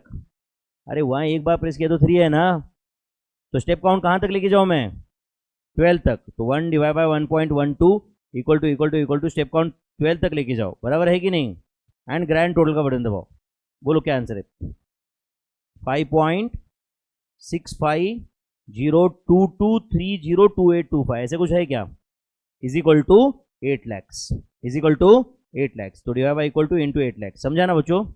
बोलो क्या आंसर है, पीरियोडिकल अमाउंट 1,41,587 अप्रोक्सीमेटली, 587। तो देखो बच्चों, आपने लोन कितना लिया है, 8 लाख, 8 लाख का लोन लिया है आपने, एंड आप हर महीने, हर साल में बैंक को कितना पे करना पड़ेगा, 1,41,000। तो 1,41,000, 1,41,000, 1,41,000 के 10 इंस्टॉलमेंट जाएंगे, मतलब तुम 1,40,000 के ऊपर बैंक को रिपे कर रहे हो कि नहीं, सॉरी कितना 14 lakhs के ऊपर बैंक को पे कर रहे हो कि नहीं? 14 lakhs के ऊपर बैंक को पे कर रहे हो कि मेरे भाई 141 का एक इंस्टॉलमेंट है, ऐसे 10 इंस्टॉलमेंट देना है। 14 लाख के रुपए के ऊपर पे कर रहे हो कि नहीं आप? बट बदले में क्या मिल रहा है? 8 लाख। आज 8 ही लाख मिल रहा है ना? यस और no? I hope you are getting my friends. चलो next, a person desires to create, तो कौन से क्वेश्चन में कौन सा फॉर्मूला यूज करना है वो इंपॉर्टेंट है ना? उसका रट्टा मारना पड़ेगा या सिचुएशन समझना पड़ेगा? सिचुएशन समझना पड़ेगा अच्छे से। A person desires to create a sinking fund to be invested at a rate of, क्या रेट से इन्वेस्ट करना है बोलो? 12% पर एनम कंपाउंड इंटरेस्ट, मतलब कंपाउंडेड एनुअली रहेगा ना, by saving some amount at the end of each year for 30 years to buy a house worth how much बोलो? 30 lakhs। Find the amount to be saved at the end of every year. तो आप बताओ बच्चों कौन सा formula use करूंगा मैं? ये 30 लाख रुपए उसको कब चाहिए? 30 साल के बाद चाहिए। तो हर साल में कितना पैसा सेव करने वाला है? पीरियोडिकल अमाउंट जो पता नहीं अपने को, समझा या नहीं? बट 30 साल के एंड में कितना पैसा जमा होना चाहिए? टोटल 30 लाख। तो हर साल कितना पैसा बाजू में रखना है ये कैलकुलेट करना है। तो कहना है future value of annuity regular is given and periodical amount is to be calculated. तो करो formula use, future value of annuity regular, future value of annuity regular is equal to periodical amount into 1 plus r का power n minus 1 divided by r। तो कितना है future value of annuity regular? बोलो बच्चों 30 lakhs। And क्या calculate करना है यहाँ पे? Periodical amount into 1 plus R, मतलब इज इट 1.12 का पावर 30 माइनस 1 डिवाइड बाय 0.12। अच्छा वैसे तो अब ये इसके बाद में कैलसी पे हो सकता है कि नहीं बताओ आप मुझे, कैसे करेंगे बताओ? 1.12 इंटू इक्वल टू कब तक बोलो? स्टेप काउंट 31 आने तक, स्टेप काउंट 31 आने तक किया क्या आपने? -1 करो divide by 0.12 is equal to, अब ये जो भी आंसर आया right hand side 241 point something है क्या, इससे डिवाइड करना है आपको लेफ्ट हैंड साइड। तो क्या करूं? Divide by equal to into 30 lakhs। बोलो पीरियोडिकल अमाउंट कितना है? 12,431 अप्रोक्सीमेटली। तो देखो बच्चों हर साल सिर्फ 12,400 सेव करो, 12,431 सेव करो 30 साल तक, तुम्हारे अकाउंट में 30 लाख हो जाएंगे, तुम्हारे अकाउंट में 30 लाख हो जाएंगे। Provided rate of interest is कितना था? 12%। यस और नो? तो देखो बच्चों साल भर का 12,000 सेव करना कोई बड़ी बात है क्या? तुम जब मान लो पैदा हो गए तब तुम्हारे पापा ने अगर हर साल में 12,000 मतलब महीने के 1,000 रुपए सिर्फ, यस और नो, सेव किए, तो जब तुम 30 साल के बन जाओगे तब तुम्हारे अकाउंट में कितने पैसे होते? 30 लाख रुपए। 12% रेट ऑफ इंटरेस्ट उस जमाने में तो बहुत आसानी से मिलता था, अब कम हुए। करेक्ट और not? Are you understanding this? तो 30 लाख रुपए होता, समझ रहा है? टाइमली सेविंग का कितना इंपॉर्टेंट है। टाइमली सेविंग करना, इसका मतलब ये नहीं कि तुम अपनी जिंदगी झंड बना के सिर्फ सेविंग करो। करेक्ट और नॉट? बट एक balancing is very important in life. समझा मैं क्या बोल रहा हूं? मेरे बेटे के लिए मैं 1.5 लाख रुपए भर दिया, इसका मतलब मैं भूखा नहीं सो रहा हूं अभी। Are you understanding this? वो इंपॉर्टेंट है, तुम्हें बैलेंस करते आएगा क्या, ये इंपॉर्टेंट है ना? यस और no? Next, Rahul invested ₹70,000 in a bank at a rate of 6.50% per annum. क्या है वो बोलो? Simple interest. ही रिसीव्ड, हाँ बोलो, 85,925 at the end of the term. कितने साल का टर्म है? बोला नहीं है ना? Find out the period for which sum was invested. तो कितने साल के लिए इन्वेस्टेड, मतलब नंबर ऑफ ईयर्स ही फाइंड करना है ना? अच्छा बताओ, ये 70,000 क्या है? प्रिंसिपल। 85,925 क्या है? Amount. Number of rate of interest पता है, एन पता करना है। कौन सा फॉर्मूला यूज करूं? अमाउंट। सिंपल इंटरेस्ट का फॉर्मूला है, तो सिंपल इंटरेस्ट के केस में अमाउंट का क्या फॉर्मूला होता है? ए इज इक्वल टू, बोलो, P in bracket 1 plus n R, है क्या? तो बोलो अमाउंट कितना है, बोलो जल्दी। 85,925 इज इक्वल टू पी कितना है, बोलो 70,000। 1 प्लस एन अपने को फाइंड करना है, एंड आर कितना है बोलो? 0.0650। 0650 समझता है क्या आपको ये? यस और नो? तो अब बताओ, ये मैंने जो इधर लिखा है ये सही है क्या, पहले वो बताओ मुझे। ये जो लिखा है वो सही है क्या, बताओ आप। हाँ चलो करो कैलसी पे 85,925 लिया क्या आपने। अच्छा डिवाइड बाय 70,000 होगा क्या बच्चों, डिवाइड बाय 70,000 होगा क्या।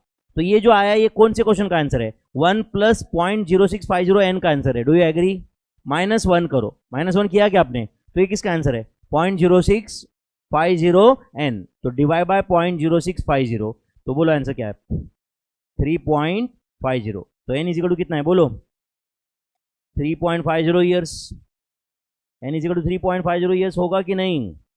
तो for how much term, for what term sum was invested बोलो, for sum was invested by Rahul for 3.50 years. लिखना है तो लिख सकते हो, सम वाज इन्वेस्टेड, एग्जाम में भी लिखना है ना रफ में, sum was invested by Rahul for 3.50 years, 3.50 years के लिए इन्वेस्ट किया था उसने। करना है solve. Next question number 36, Kapil deposited some amount in a bank for how many years, 7.5 years at a rate of 6% per annum simple interest. Kapil received 1,01,500 at the end of the term. Compute initial deposit. मतलब क्या find करना है बताओ। अच्छा सुनो, amount दिया है क्या, रेट ऑफ इंटरेस्ट दिया है क्या, रेट ऑफ इंटरेस्ट दिया है क्या, ड्यूरेशन दिया है क्या, क्या मिसिंग है सिर्फ पी मिसिंग है। सिंपल इंटरेस्ट का क्वेश्चन है या कंपाउंड का है, सिंपल का है। तो अमाउंट का फॉर्मूला यूज करूं क्या मैं वापस, amount is equal to P in bracket 1 plus n R, amount is equal to P in bracket 1 plus n R. तो बोलो अमाउंट कितना है मेरे भाई 1,01,500, 1,01,500 इज इक्वल टू पी कितना है बोलो, फाइंड करना है 1 प्लस एन कितना है मेरे भाई 7.5 एंड आर कितना है 0.06, सही है क्या। तो tell me is it 1,01,500 is equal to, पहले तो एक काम करो 7.50 इंटू 0.06 करो कैलसी पे, किया क्या, जो भी आया +1 करो। तो tell me is it 1.45 P, is it 1.45 P. तो 1,01,500 डिवाइड बाय 1.45 का आंसर बताओ कितना है, पी इज इक्वल टू 70,000 है या नहीं है। तो tell me what is initial deposit by Kapil 70,000, therefore initial deposit by Kapil is equal to, initial deposit by Kapil is equal to, बोलो मेरे भाई 70,000, initial deposit by Kapil is equal to 70,000। सही है क्या, इधर कुछ समझ रहा है क्लास में, नहीं हो ना तुम क्लास में, ये लास्ट के सब ब्लैक कमांडोज है क्या क्लास में। Question number 37, a sum of rupees 46,875 was lent out at बोलो simple interest at the बोलो end of 1 year and 8 months, total amount was 50,000। तो प्रिंसिपल दिया है, प्रिंसिपल दिया है, अमाउंट दिया है, ड्यूरेशन दिया है, रेट ऑफ इंटरेस्ट पूछा है। कौन से क्वेश्चन है, सिंपल या कंपाउंड, सिंपल। तो कौन सा फॉर्मूला यूज करूं, अमाउंट, या तो ऐसे भी कर सकते हैं अमाउंट में से प्रिंसिपल निकाल दो तो सिंपल इंटरेस्ट आ जाएगा, एंड पीएनआर सिंपल इंटरेस्ट का फॉर्मूला यूज करो, चलेगा क्या। तो एक काम करो, ले लो 50,000 ले लो कैलसी पे, 50,000 लिया क्या, -46,875, तो अमाउंट में से प्रिंसिपल डिडक्ट कर दिया, मतलब ये क्या आया, सिंपल इंटरेस्ट है, ये सिंपल इंटरेस्ट है ना मेरे भाई, क्या ना, इसे इज इक्वल टू ऐसा है P simple interest is equal to PNR, is equal to PNR. तो करो कैलसी पे 50,000 माइनस 46,875 कितना था, 3125 इज इक्वल टू पी कितना है बताओ 46,875 इंटू एन कितना है बोलो 1 year and 8 months, तो कितने ईयर्स, 1.8 ईयर्स ना, 1 year and 8 months मतलब कितने ईयर्स,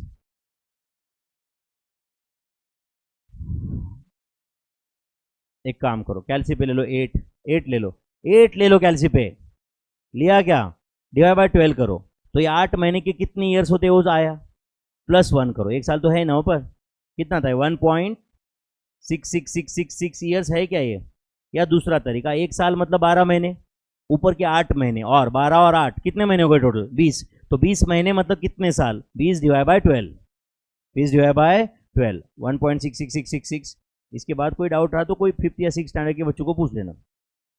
इंटू आर, आर अपने को कैलकुलेट करना है, समझा क्या? यस और नो? तो करो कैलसी पे। 3125 लिया क्या आपने, डिवाइड बाय 46875 डिवाइडेड बाय 1.66666, बराबर है क्या? ये जो भी आया मेरे ख्याल से 0.0399 है, तो क्या आंसर है? 0.04। तो tell me, is it 4% per annum simple interest? 4% per annum simple interest. How many of you understood this? 4% per annum simple interest. Next question. What sum of money? Question पढ़ रहे हो क्या मेरे भाई? What sum of money will produce 28,600 as an interest in 3 years and 3 months at a rate of, बोलो, 2.50% per annum simple interest. तो बताओ 28,600 क्या है? सिंपल, तुम नालायक हो गया यार सही में। What sum of money will produce rupees 28,600 as interest?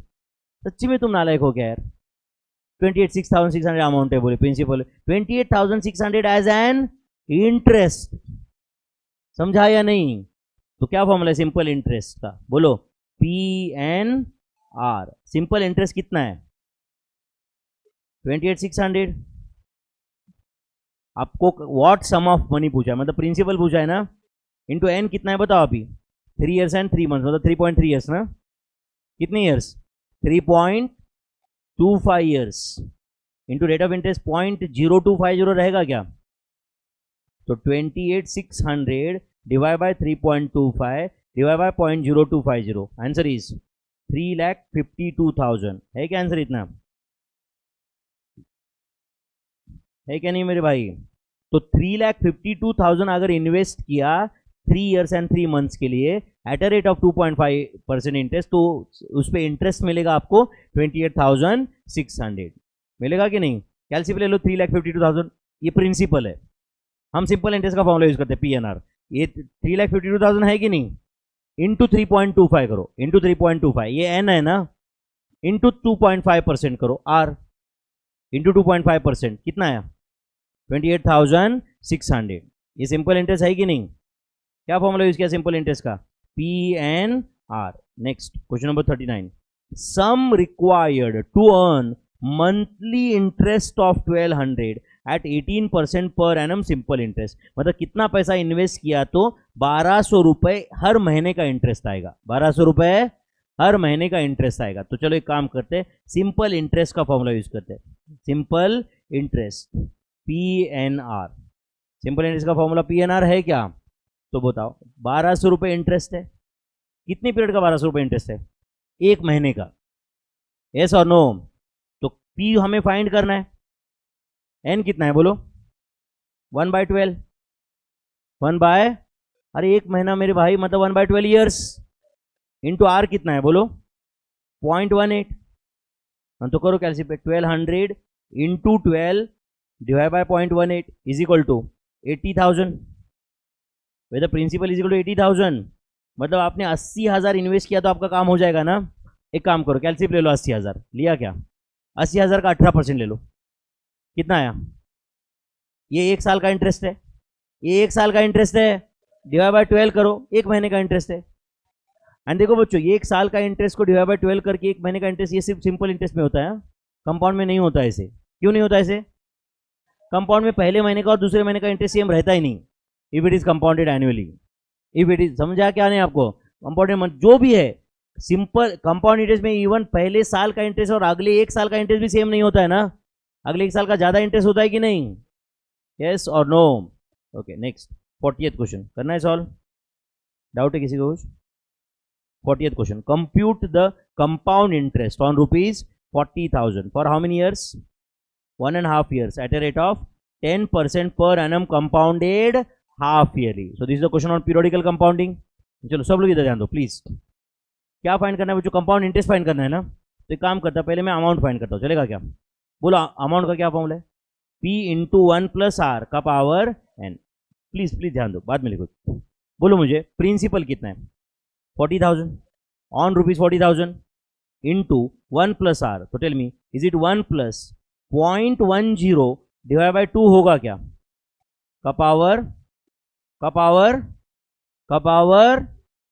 2 कब होता? अगर 1 साल के लिए होता तो। बट तुमने 1 साल के लिए इन्वेस्ट किया है क्या? नहीं, 1.5 ईयर्स के लिए इन्वेस्ट किया है। तो 1.5 ईयर्स में 6 महीने के कितने कन्वर्जन पीरियड हो जाते हैं? 3 का, तो पावर 3 लेना पड़ेगा कि नहीं? तो tell me, is it 40,000 into, बोलो क्या आता है, 1.05 का पावर 3 आता है क्या? तो 1.05 का पावर 3 करो जो भी आता है, इंटू 40,000, क्या आंसर है बोलो? 46,305। तो 46,305 क्या है? कंपाउंड इंटरेस्ट है क्या? ये अमाउंट है। आपको फाइंड क्या करना है बोलो? कंपाउंड इंटरेस्ट कितना होगा? 46,305 माइनस 40,000, तो tell me, is it 6305? Compound interest is 6305। हमने अंडरस्टूड दिस। क्या कंपाउंड इंटरेस्ट का फॉर्मूला यूज करो, डायरेक्ट ये आंसर आ जाता। कौन सा? सिर्फ वो -1 करना पड़ता ना उधर, यस और नो? तो द आंसर इज 6305। समझ रहे भाई? क्वेश्चन नंबर 40 का ये आंसर है 6305।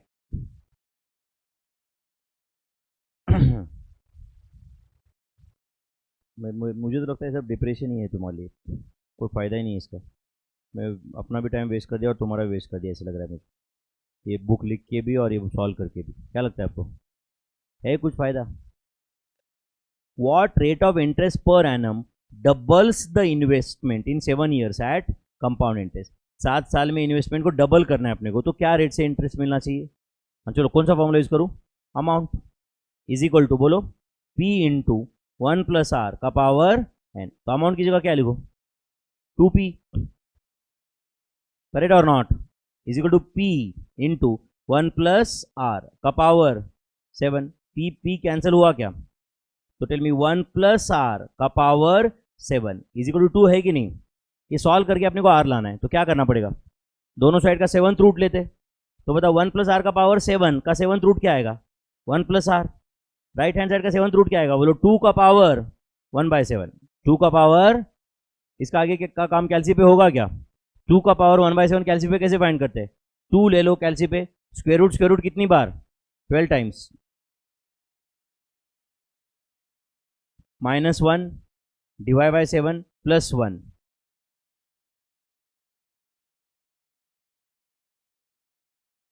अच्छा, जो भी आया ये मेरे ख्याल से आंसर कुछ ऐसा आ रहा है, आप सही है कि चेक करो। 1 plus R is equal to 1.10409736997, ऐसा है क्या? तो आर का वैल्यू क्या रहेगा बताओ? -1 कर दो उधर, एंड जो भी आया इंटू 100 करो तो आर परसेंटेज में आ जाएगा। 10.4097% पर एनम, बोलो बराबर है ना बच्चों? कंपाउंडेड एनुअली, यस और नो? कंपाउंडेड एनुअली है ना ये, है या नहीं? आपने फिर अंडरस्टूड दिस, टेल मी। तो ये रेट से अगर आपने समझो 10,000 इन्वेस्ट किए 7 साल के, तो 7 साल के बाद में 20,000 बन जाएंगे। वो कितने बन जाएंगे? 20,000। Is that clear? चलो 42 करना है solve. In what time will rupees 8,000 amount to 8820 at a rate of 10% per annum compounded half yearly? तो कौन सा फॉर्मूला यूज करो बोलो? Amount in case of compound interest, तो amount is equal to P into, बोलो, 1 plus R का power n। Correct है? चलो अमाउंट कितना लिखो? 8820। प्रिंसिपल कितना है? 8,000। 1 प्लस आर कितना होगा बोलो? 1 प्लस 0.10 डिवाइड बाई 2 होगा क्या? क्यों? हाफ ईयरली का पावर, हाँ बोलो, का पावर क्या कितना? क्या भाई, इन व्हाट टाइम, समझ रहा है ना? तो एन लिखना है, तो वो एन मतलब क्या रहेगा आंसर?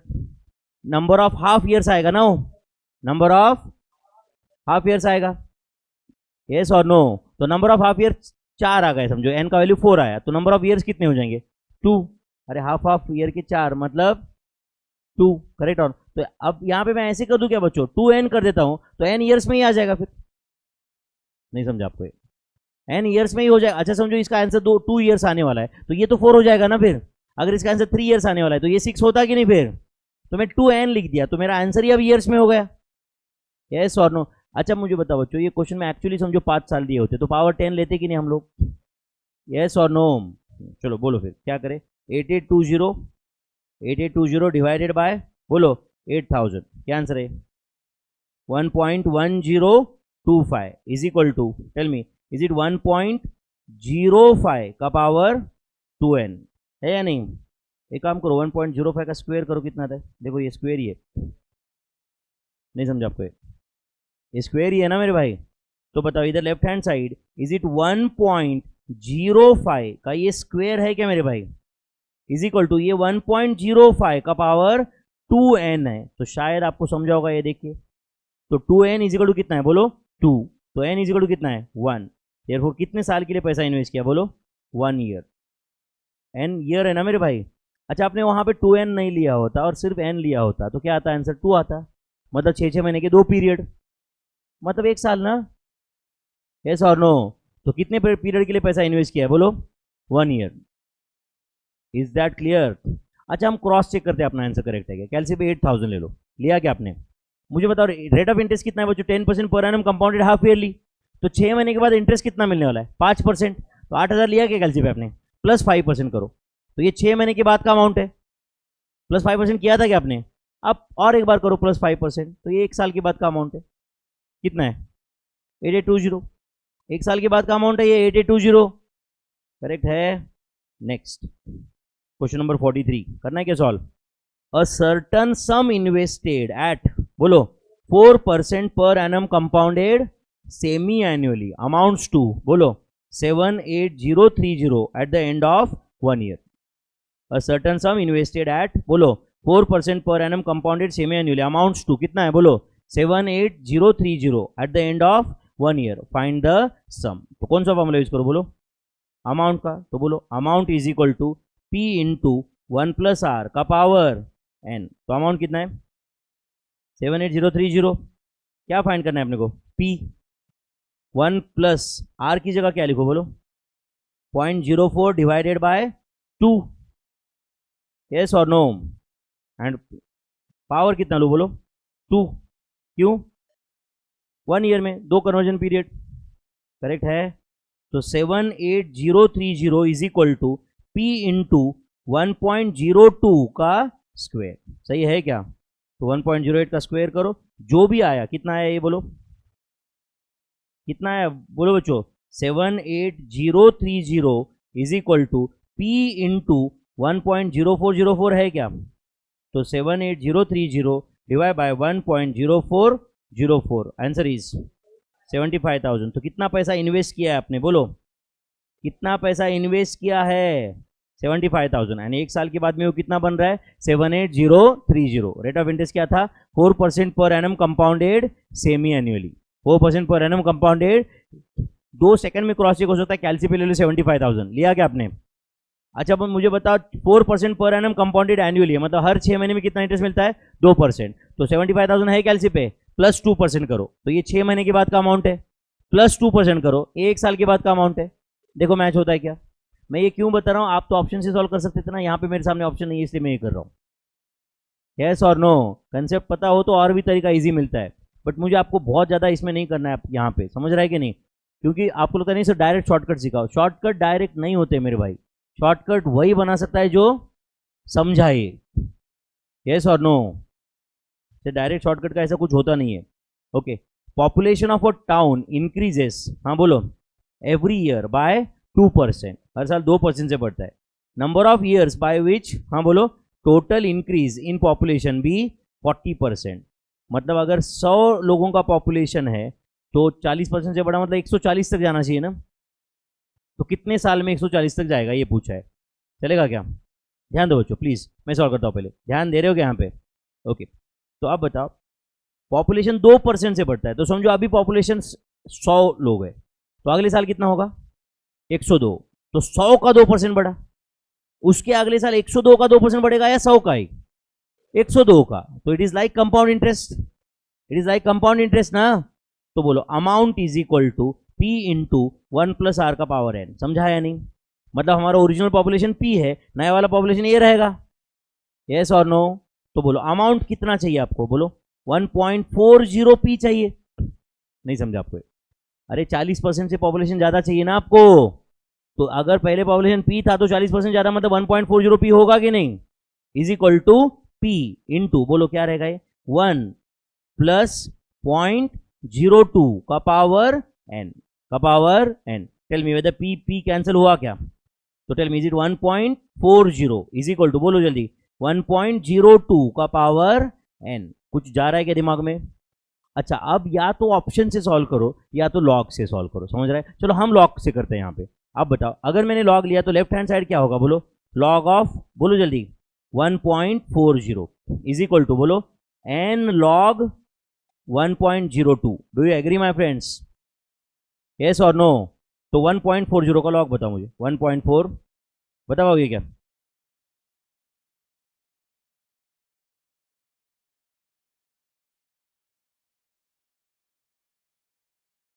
अच्छा, 0.14612865636 is equal to n into log of 1.02. बताओ 1.02.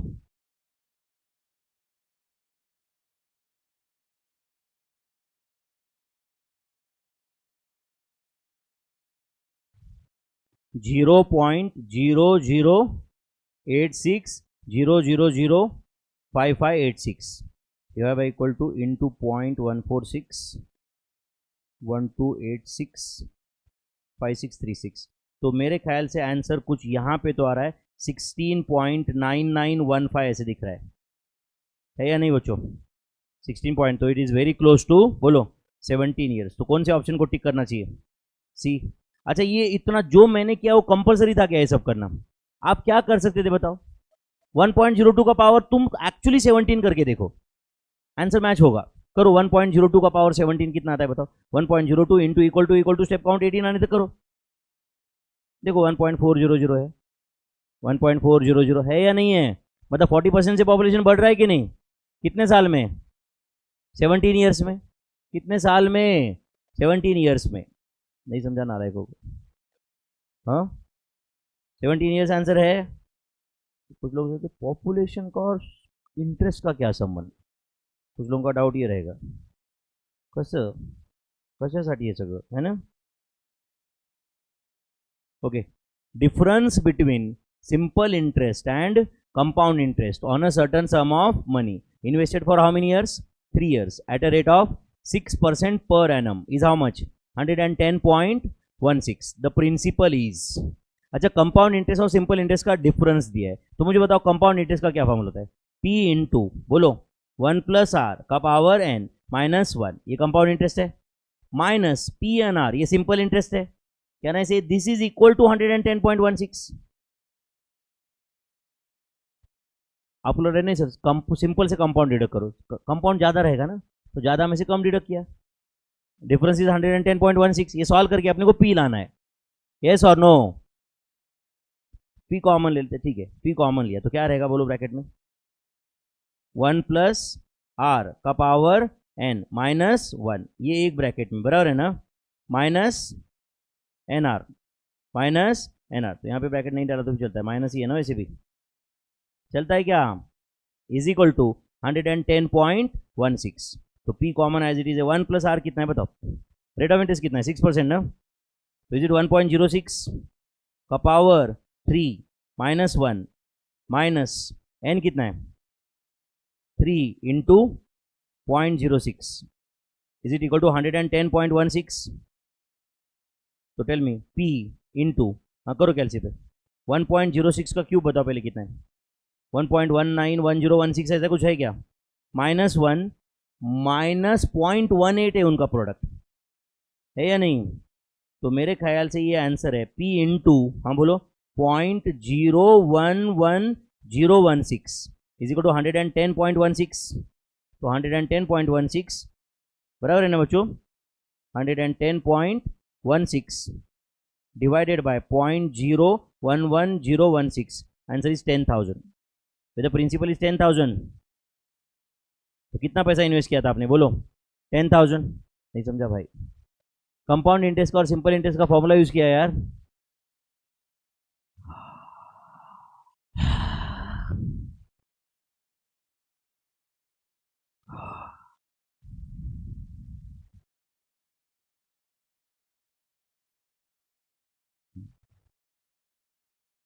नहीं देखो मेरे मुंह पे करो आप. ऐसा आने का मैं जान जा रही है मेरी इधर सिखा सिखा के, बट अपने का क्या है, ऐसे आराम से बैठे एसी में बैठे मस्त, कुछ लिख रहे कुछ नहीं लिख रहे, कुछ चल रहा है अपना and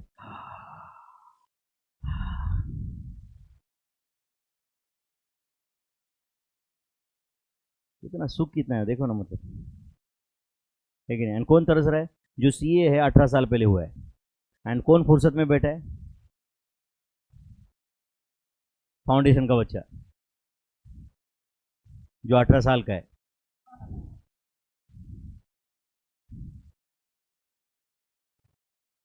Compound interest on rupees 40,000 at 10% per annum for 3 years when interest is payable quarterly is, करना क्या कैलकुलेट, तो पहले अमाउंट कैलकुलेट करते चलेगा क्या, पी कितना है बोलो 40,000 इंटू 1 प्लस आर, तो tell me is it 1 plus 0.10 divide by 4 होगा क्या, यस और नो, का पावर कितना बोलो 12, क्यों 12, 3 साल मतलब 12 क्वार्टर, यस और नो, तो 40,000 इंटू इज इट 1 पॉइंट कितना है बोलो 025 का पावर 12, तो 1.025 का पावर 12 कर लो पहले, ठीक है, जो भी आया इंटू 40,000, बोलो क्या आंसर है 53,790, चलो 6 अप्रोक्सीमेटली चलेगा क्या, चलेगा क्या, अच्छा ये अमाउंट है या कंपाउंड इंटरेस्ट है, अमाउंट है, तो बोलो कंपाउंड इंटरेस्ट कितना आएगा,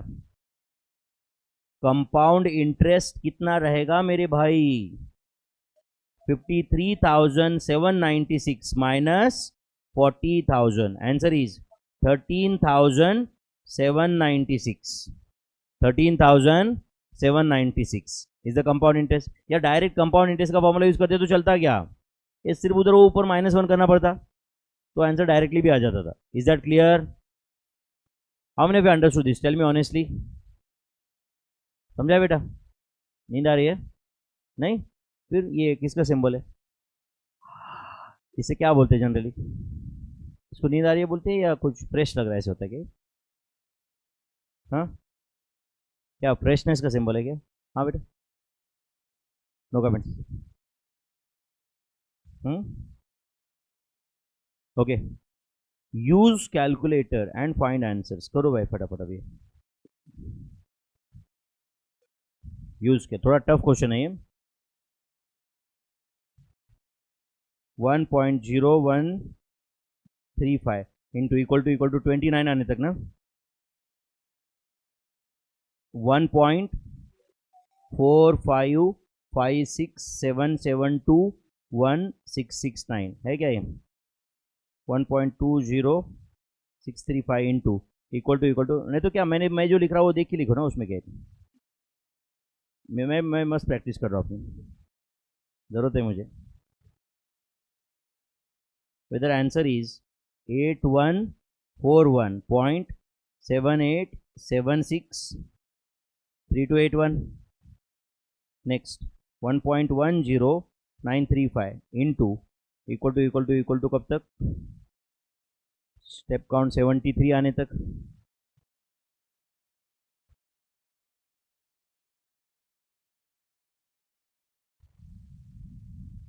वन 757 ऐसा कुछ है क्या, 0.6739446, 1.089123 into equal to step count 67 आने तक,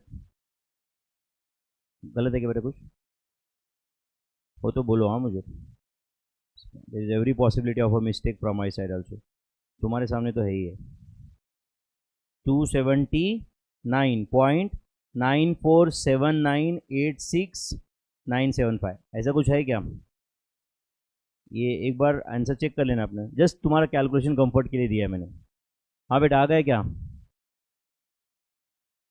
चलो present value of annuity regular का एक फॉर्मूला दिया मैंने, ध्यान दे रहे हो कि यहाँ पे देखो आप ऑलरेडी जानते हो इसका फॉर्मूला, बट मैंने एक फॉर्मूला डिराइव करके बताया, क्या फॉर्मूला है present value of annuity regular का, पीरियोडिकल अमाउंट, तुम्हारा एग्जाम तुम्हारा है जून में, रिजल्ट भी तुम्हारा ही आने वाला है, रिजल्ट पे तुम्हारा नाम रहेगा,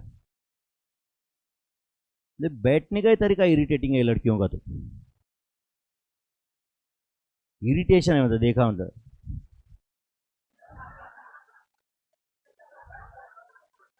मरे हुए नहीं क्या ऐसे रहते,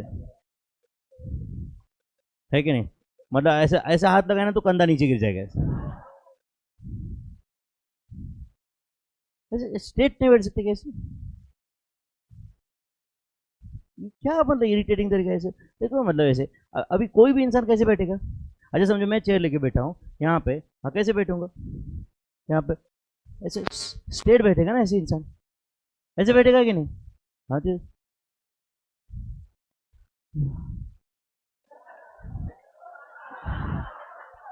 क्या है?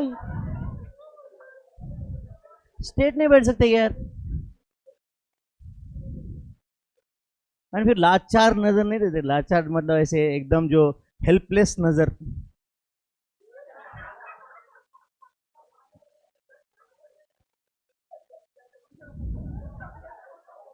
ऐसे मुंह ऐसा बनाते हैं, है कि नहीं? मतलब जिस किसी ने तो चौर झापड़ मार के भेजा है क्लास को, है कि नहीं? Okay, present value of annuity regular, सब लोग ध्यान दो यहाँ पे, present value of annuity regular, ध्यान दो मेरे भाई। मुझे बताओ, समझो तुमने 10,000 10,000 10,000 10,000 इन्वेस्ट किए, और ऐसे 30 साल के लिए इन्वेस्ट किए, समझो कितने साल के लिए? तो 30 साल के एंड में क्या पैसा मिलता है आपको? Future value. क्या मिलता है? Future value. एंड वो फ्यूचर मतलब वो वन टाइम पेमेंट है ना, तो आपने जितने पैसे इन्वेस्ट किए उसका एक ही कॉम्पेंसेशन मिल रहा है ना आपको। तो आप बताओ, वो नंबर इनटू डिस्काउंटिंग फैक्टर वो किया तो उसका प्रेजेंट वैल्यू मिल जाएगा ना। अरे सिंगल ट्रांजैक्शन है ना अब ये, तुमने जो जो पैसा इन्वेस्ट किया उसका एक ही वन टाइम पेमेंट एंड में मिल रहा है कि नहीं? इनटू डिस्काउंटिंग फैक्टर कर दिया तो क्या मिलेगा? उसी सीरीज का प्रेजेंट वैल्यू मिलेगा ना। तो देखो ये जो यहां तक जो मैंने लिखा है, this is as good as future value of annuity regular, and into discounting factor क्या क्या होता है डिस्काउंटिंग फैक्टर का फॉर्मूला? 1/1 + r का पावर n। तो आंसर क्या आएगा? Present value of annuity regular. क्या आएगा? Present value of annuity regular. तो क्या किया मैंने, दिख रहा है क्या आपको अभी? तो देखो ये जो आर है दिख रहा है क्या? ये आर, ये इधर आके डिवाइड हुआ पीछे, नहीं समझा आपको? एंड फिर क्या क्या हुआ दिख रहा है क्या आपको? ये बोलो, 1 + r का पावर n, दिख रहा है क्या आपको? ये माइनस 1 + r का power n divide by R है, एंड वो जो बाहर इंटू 1 + r का पावर n दिख रहा है क्या आपको? ये उससे आके डिवाइड हुआ, तो 1 + r का पावर n कैंसिल हुआ क्या बच्चों? एंड ये r तो वैसे भी बाहर है ना, बाप रे बाप रे, ये r तो वैसे भी बाहर है मेरे भाई। तो 1 + r का power n divide by 1 + r का पावर n कितना होता है? 1 माइनस, समझा ना, 1/1 + r का पावर n, ब्रैकेट में मल्टीप्लाई हुआ हो, एंड 1/1 + r का पावर n मतलब क्या होता है? 1 + r का पावर -n, 1 + r का पावर। जस्ट तुम्हारे नॉलेज के लिए, आप as far as foundation exam is concern कोई फॉर्मूला नहीं पूछेगा, क्योंकि तुम्हारे पास इससे सिंपल फॉर्मूला बताया ना मैंने। कौन सा formula? Periodical amount into annuity factor. But पता रहने दो, बाई चांस कभी किसी का मूड बन गया तो पूछ सकते। समझा या नहीं? तो ये किसका फॉर्मूला याद रहेगा? क्या रट्टा मारना पड़ेगा? क्या क्या याद रखना पड़ेगा वो तो बोलो इसके लिए? Future value of annuity regular into discounting factor is as good as present value of annuity regular. अरे फिर सिंगल देखो बच्चों, जब तुम फ्यूचर वैल्यू फाइंड किया मतलब ये पूरे सीरीज का एक ही पैसा मिल रहा है ना आपको, इनटू डिस्काउंटिंग फैक्टर मतलब ये पूरे सीरीज का एक ही पैसा, लेकिन अभी फ्यूचर में मिलने के बदले में अभी मिलेगा तो कितना? तो फ्यूचर में कितने मिलने वाला है? Into discounting factor is equal to अभी का पैसा। यस और नो? तो future value of annuity regular into discounting factor is equal to present value. Is that clear my friends? Okay next, what is perpetuity? कुछ just तुम्हारे knowledge के लिए बताया यहाँ पे, even though ICS study material में दिया हुआ है, वो वहाँ पे ऐसे कुछ क्वेश्चन आते नहीं वहाँ पे, तो ऐसे तो परपेचुइटी, लीजिंग और कुछ कुछ दिया हुआ है उन्होंने, समझ रहा है क्या? तो परपेचुइटी क्या है बोलो? Perpetuity is an annuity in which periodical payments or receipts begin on a fixed date and continue indefinitely or perpetually। मतलब समझो मैंने इसको बोला कि मैं तुझे भाई 1,000 रुपए पर मंथ दूंगा, तू जब तक है तब तक। तो कब तक चलने वाला ये? Indefinitely, it is indefinite. मैं इसको ये बोल रहा कि भाई तू जाने के बाद तेरे लीगल हेयर को भी वो 1,000 रुपए पर मंथ मिलते रहेंगे। यस और नो? तो ये क्या है बोलो? It is perpetuity, it is perpetuity. Are you understanding? Simple. आप लोग बोल सर ऐसे कैसे होगा? समझो मैंने बैंक में 1 लाख रुपए डाले, कितने? एंड समझो महीने का 1% इंटरेस्ट है, महीने का एंड मैंने बैंक को इंस्ट्रक्शन दिए कि मेरे बेटे को 1000 रुपये हर महीने का, 1 लाख का 1% 1000 रुपये दे दो। जब वो चला जाएगा उसके बेटे को दे दो, वो चला जाएगा उसके बेटे को दे दो। मेरा प्रिंसिपल तो इंटैक्ट है ना, कभी भी लाइफ टाइम। नहीं समझा आपको? इंटरेस्ट ही दे रहा है ना यार वो। तो मेरे बेटे को मैं बोल सकता हूं कि तेरे लिए मैं परपेचुइटी क्रिएट करके जा रहा हूं, बोल सकता हूं कि नहीं? क्या करके जा रहा हूं? वो बोलेगा नहीं पापा कब तक इंटरेस्ट मिलेगा। मैं क्या बोलूंगा? जब तक तो है तब तक। मैं बोलूंगा, वो बोलेगा मैं नहीं रहूंगा तो तेरे बेटे को यही बता के जा फिर तू, यस और नो, कि मैं तेरे लिए एक परपेचुइटी क्रिएट करके जा रहा हूं, यस और no? Are you understanding? Principal को तो हाथ ही नहीं लग रहा है ना मेरे भाई, तो it will be paid for ever और नॉट। तो इट इज लाइक, समझ रहे हैं ना, फिक्स्ड अमाउंट है, उसका स्टार्टिंग डेट भी फिक्स्ड है बट एंड डेट कुछ फिक्स्ड नहीं है। It is indefinite, it is indefinite. Next question, present value of annuity of rupees 3000 for 15 years at a rate of 4.5% per annum compound interest is, can I say this is a basic question? बोलो present value का formula. present value is equal to future value into discounting factor। आवाज ही कम हो जाती है। future value into, तब मेरा wait करते ना तब तक। future value into discounting factor कितना है? फ्यूचर वैल्यू बोलो 3000। तुम मंद हो क्या यार? 3000 इंटू डिस्काउंटिंग फैक्टर कितना है बताओ? 1 डिवाइडेड बाय 1.0450 इक्वल टू कितनी बार? 15 टाइम्स। तो इक्वल टू एक बार प्रेस किया तो कितना आया बोलो? स्टेप काउंट 3 है, तो कहाँ तक लेके जाओ? इक्वल टू 17 तक, यस और नो? एंड ये 17 तक क्या, तो क्या आंसर आया? पॉइंट बोलो 516720442225 ऐसा कुछ है क्या? इंटू 3000 बोलो क्या आंसर है? 1550 अप्रोक्सीमेटली, 1550 है क्या ये? बाप रे, अरे इसका मतलब 3000 रुपये अमाउंट है, रेट ऑफ इंटरेस्ट दिया है, नंबर ऑफ ईयर्स दिया है और आपको प्रिंसिपल पूछा है। ये क्वेश्चन है, यस और नो? आपको प्रिंसिपल पूछा, यही क्वेश्चन है कि नहीं? क्या फॉर्मूला यूज किया हमने प्रेजेंट वैल्यू का? बोलो future value into discounting factor. Next, a loan of rupees 10,000 is to be paid back in 30 installments. Okay, amount of each installment to cover principal and 4% interest is obviously। तो rate of interest दिया हुआ है आपको, yes और no? क्या पूछा है आपको? इंस्टॉलमेंट मतलब पीरियोडिकल अमाउंट पूछा है क्या मेरे भाई? तो कौन सा फॉर्मूला यूज करना पड़ेगा बोलो? Present value of annuity regular, present value of बोलो annuity regular is equal to कितना बोलो? 10,000 लेना पड़ेगा ना। Loan amount itself is annuity ना यार, बोलो पीरियोडिकल अमाउंट। तो कहना है पीरियोडिकल अमाउंट ही आपको फाइंड करना है अभी। डिवाइड बाय बोलो एन्यूटी फैक्टर कैसे कैलकुलेट करो बोलो? 1 divided by 1.04, 1 divide by 1.04 equal to कितनी बार बोलो? 30 बार। तो इक्वल टू एक बार प्रेस किया तो स्टेप काउंट 3 है, तो कहां तक लेके जाना पड़ेगा? स्टेप काउंट 32 तक। स्टेप काउंट 32 तक लेके जाओ एंड ग्रैंड टोटल बताओ मुझे कितना है? 17.2920332979 इज इट इक्वल टू 10,000? तो divide by equal to into 10,000 बोलो आंसर कितना है? Periodical amount is equal to 578.30 approximately, है क्या मेरे भाई? यस और नो? देयरफॉर हाँ बोलो amount of installment is equal to, हर इंस्टॉलमेंट कितने रुपए का होगा बोलो?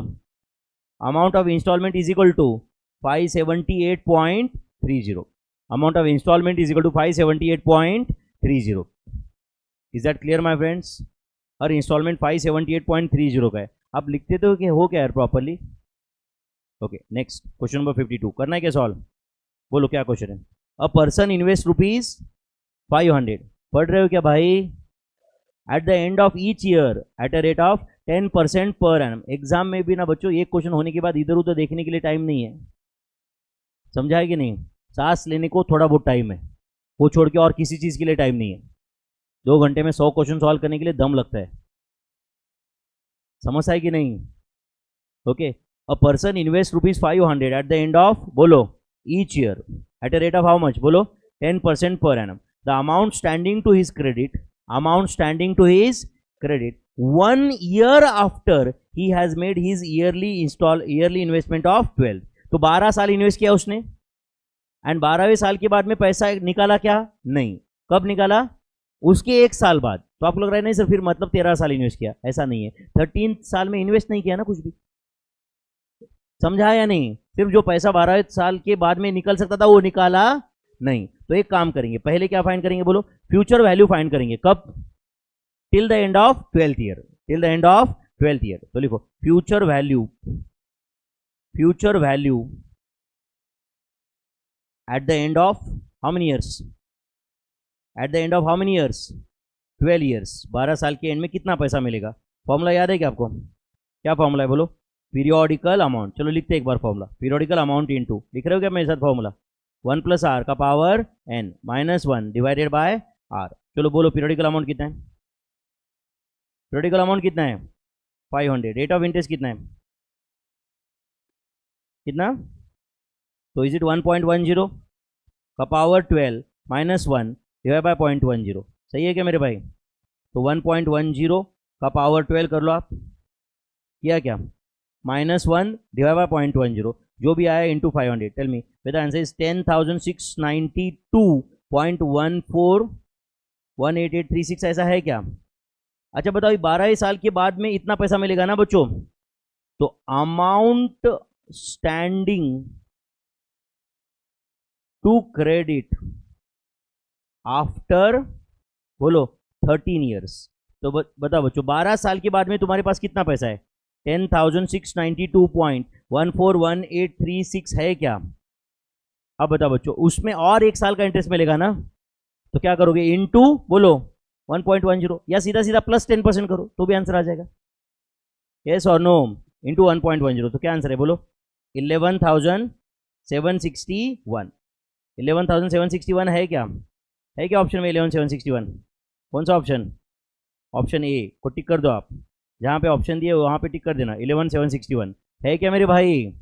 अच्छा इंटू 1.10 के बदले में क्या कर सकते थे? ये नहीं करना था तो प्लस 10%. सिंपल है यार. 12वें साल के एंड में पैसा निकालता तो इतना मिल जाता मुझे प्लस 10%. और 1 साल बैंक में ही पैसा पड़ा रहा ना हो तो बैंक उस पर 10% इंटरेस्ट देगा ना मुझे प्लस 10%. अब आप लोग रहने से 13 साल ही इन्वेस्ट करना था तो फिर आपने ऊपर ही 12 की जगह 13 क्यों नहीं है? 12 की जगह ऊपर 13 करता तो मैं 13th ईयर में वापस वो पैसा भी डिपॉजिट हो जाता ना 500 रुपये. वो कहाँ किया है आपने? यस और नो? कुछ जाता है क्या दिमाग में? चलो 53 करना है क्या solve? A person bought a house paying rupees बोलो 20,000 cash down and 4,000 eight the end of every year for how many years? 25 years. Okay, at a rate of 5%. Find cash down price. Cash down price मतलब क्या होता है? अभी के अभी पूरा पैसा देके घर बाय करना है अपने को. प्लीज ध्यान दो बच्चों. अभी के प्लीज ध्यान दो, यहाँ पे बाद में लिखो. अभी के अभी पूरा पैसा देके घर बाय करना है. तो अब बताओ बच्चों कितना अभी ये स्कीम क्या है फिलहाल? 20,000 अभी दे दो. तो ये पेमेंट ओके. कितना पैसा आज देना है बोलो? पेमेंट टुडे 20,000 है क्या मेरे भाई? आज 20,000 पेमेंट करना है क्या? तो आज जो 20,000 पेमेंट करना है उसका प्रेजेंट वैल्यू कितना है? 20,000 ही है. वो तो वैसे भी आज ही पेमेंट करना है ना. यस और नो? एंड आप मुझे बताओ 4,000 के, हाँ बोलो 4,000 के 25 पेमेंट्स. कितने पेमेंट्स है बोलो? 25 पेमेंट्स है. कब पे करना है बच्चों ये? Eight the end of every year. Eight the end of every year. For how many years? 25 years. ये पूरे मतलब 4,000 4,000 4,000 25 साल देना है कि नहीं? उसके बदले में मैं आज ही पे करने वाला हूं कुछ. तो क्या पे करूंगा? Present value. क्या फॉर्मूला होता है प्रेजेंट वैल्यू का बोलो? Periodical amount 4,000 into annuity factor. Into annuity factor करो कैलसी पे. 1 डिवाइडेड बाय 1 पॉइंट क्या बोलो?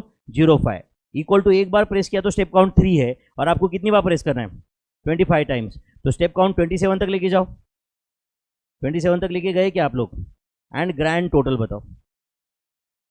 14.0939445646 इंटू 4,000 का आंसर बताओ. 56,376 अप्रोक्सीमेटली. यस और नो? तो अब बताओ what is present value of the house? Present value of the house बताओ कितना है? 76,370. देखो बच्चों वो जो 20,000 पे करना था वो तो उसका प्रेजेंट वैल्यू 20,000 ही है. एंड सुनो ध्यान से बच्चों मैं वापस बता दूं ये 4,4,4,4,000 25 साल दे रहे थे कि नहीं, उसके बदले में हम उसको बोल सकते हैं भाई आज ही 56,376 ले ले, खत्म कर कहानी। यस और नो? एंड वो 20,000 ऊपर के तो वैसे भी आज ही देना था, तो आज मैं 76,376 दिया तो भी घर मेरा हो जाएगा कि नहीं? तो आंसर इज 76,376 है क्या ऑप्शन में? Option C 76,376। आई होप कुछ जा रहा है दिमाग में, जा रहा है? The cash down price of the house. मैं अभी तक ये 4-5 लेक्चर में 10 बार बता रहेगा, फिर भी वापस बोलता हूँ भाई अभी भी टाइम है, सिर्फ सेकंड चैप्टर चल रहा है, 16 चैप्टर्स बाकी है, इसको सीरियसली लो, एक बुक को। समझाए मैं क्या बोल रहा हूँ? ये बुक को सीरियसली लो, बहुत बहुत मेहनत करके एंड बहुत अपना एक्सपीरियंस यूज करके बुक बनाया मैंने, समझा या नहीं? अब मुझे बताओ सिंपल कंपाउंड इंटरेस्ट का कोई तो कंसेप्ट बचा है क्या? कोई तो कंसेप्ट जो कहीं तुमने कहीं सीखा है, कहीं पे सॉल्व किया, बट इसलिए कंसेप्ट कवर नहीं हुआ है, ऐसा कुछ नहीं है, सब कुछ कवर्ड है इसमें। समझा कि मैं क्या बोल रहा हूँ? ऊपर से प्रैक्टिस भी इन्वॉल्व है कि नहीं इसमें, है या नहीं है? तो मैं वापस बता दूं, लेट बाद में काश मैं रिवीजन बैच में तो पढ़ता, ये बोलने की नौबत ना आए। क्या काश? बहुत पछतावा होता है फिर, है कि नहीं? ओके 54 करना है क्या solve? Difference between simple interest and compound interest eight a rate of 5% for 4 years is ₹20,000 on ₹20,000 on ₹20,000। मतलब डिफरेंस दिया है क्या? नहीं, कंपाउंड इंटरेस्ट का और सिंपल इंटरेस्ट का डिफरेंस पूछा है आपको, तो पहले कंपाउंड इंटरेस्ट फाइंड करते हैं, चलेगा क्या? क्या फॉर्मूला कंपाउंड इंटरेस्ट का बोलो? P इन ब्रैकेट 1 + R का पावर n -1, तो इज 20,000 इंटू ब्रैकेट में क्या लिखो बोलो? 1.05 का पावर 4 -1, 1.05 का पावर 4 -1 इंटू 20,000। बोलो कितना है simple interest, sorry compound interest बताओ? 4310.125, 4310.125 इतना कंपाउंड इंटरेस्ट है क्या? एंड सिंपल इंटरेस्ट कितना है बताओ अभी? Simple interest PNR is 20,000, P into N कितना है? 4 इंटू 5%, बोलो कितना था? 4,000। तो डिफरेंस कितना है बताओ? Difference is 310.125, 310.125 is the difference between simple compound interest. थोड़ी देर पहले हमने ऐसा क्वेश्चन सॉल्व किया था जहां पे डिफरेंस दिया था और हमने P फाइंड किया था, याद है क्या आपको? डिफरेंस दिया था और हमने P फाइंड किया था। अब यहाँ पे डिफरेंस कैलकुलेट कर लिया, तो क्या कर लिया? कंपाउंड इंटरेस्ट फाइंड कर लिया, सिंपल इंटरेस्ट फाइंड कर लिया, दोनों का डिफरेंस देख लिया। यस और no?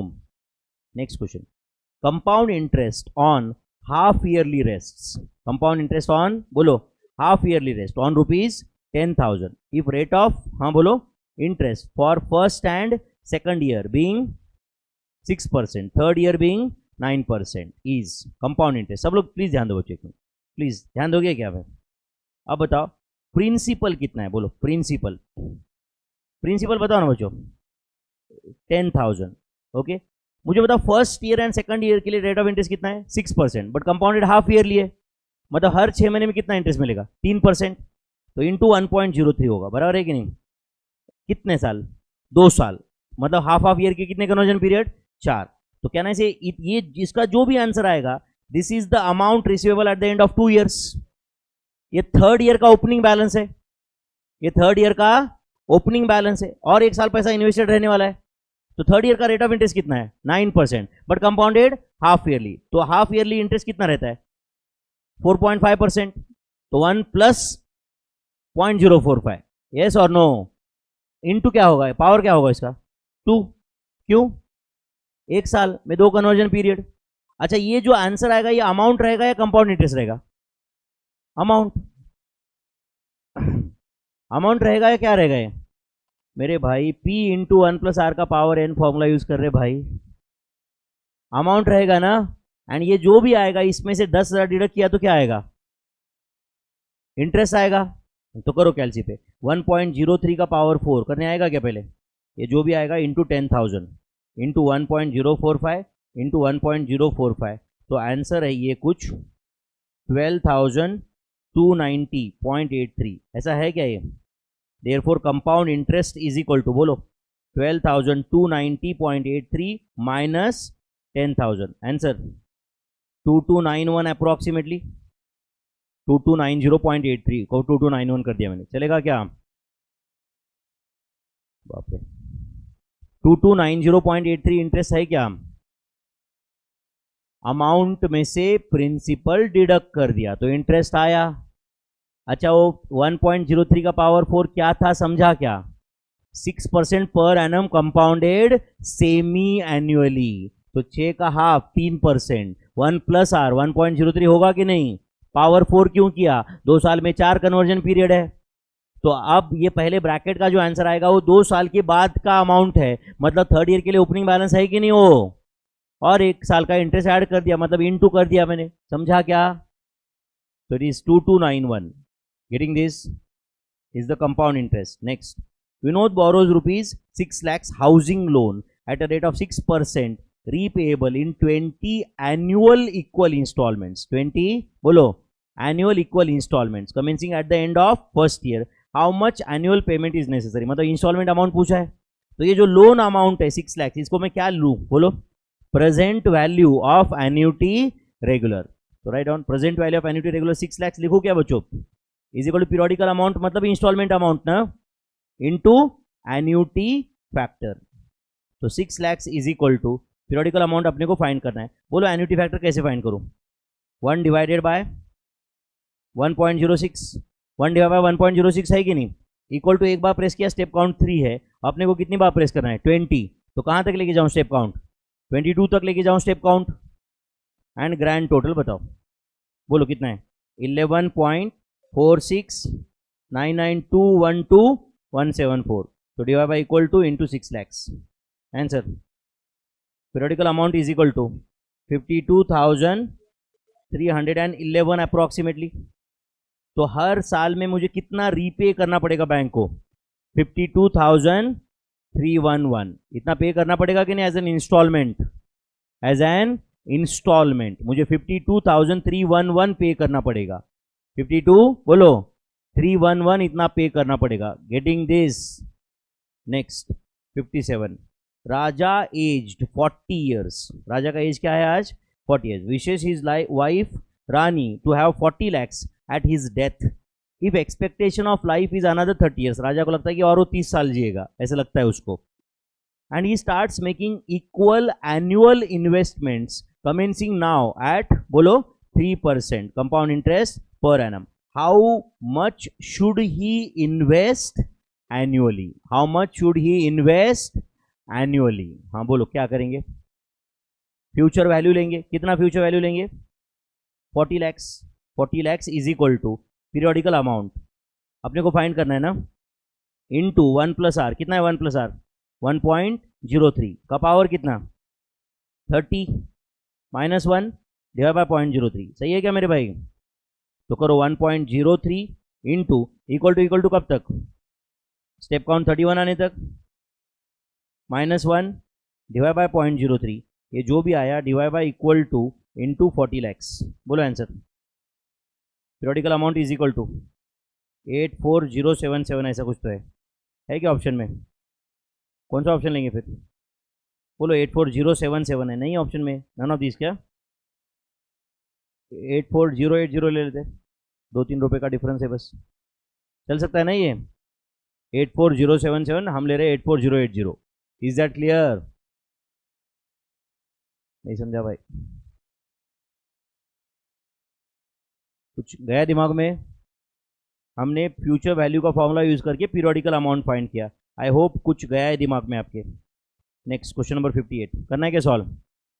A TV can be purchase by paying ₹10,000 now, bye paying ₹10,000 now and 20,000, 50,000, 90,000, 80,000 eight the end of year 1, 2, 3, 4 respectively. Find cash down price. थोड़ी देर पहले ऐसे ही क्वेश्चन सॉल्व किया था. ओके अब सुनो ध्यान से, मेरा पेमेंट जो है अभी फिलहाल कितना पे करना है बोलो? 10,000. तो ये 10,000 का प्रेजेंट वैल्यू कितना रहेगा बोलो? 10,000 रहेगा कि नहीं? ओके बताओ अभी eight the end of first year कितना पेएबल है बोलो? 20,000 पेएबल है या नहीं है? Eight the end of second year 50,000, eight the end of third year, eight the end of fourth year 80,000.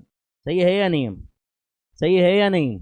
अब बताओ, जो फर्स्ट ईयर के एंड में मैं पे कर रहा हूं उसका प्रेजेंट वैल्यू 10,000 ही है कि नहीं? बट बताओ मुझे एक साल के बाद में जो मुझे 20,000 पे करना है उसका प्रेजेंट वैल्यू क्या रहेगा? हाँ बोलो, future value into discounting factor. तो कितना फ्यूचर वैल्यू है बोलो? 20,000 इनटू डिस्काउंटिंग फैक्टर। ले लो कैलसी पे, 1 डिवाइड बाय 1.12 लिया क्या आपने? इक्वल टू का बटन दबाओ, क्या आता है ये बोलो?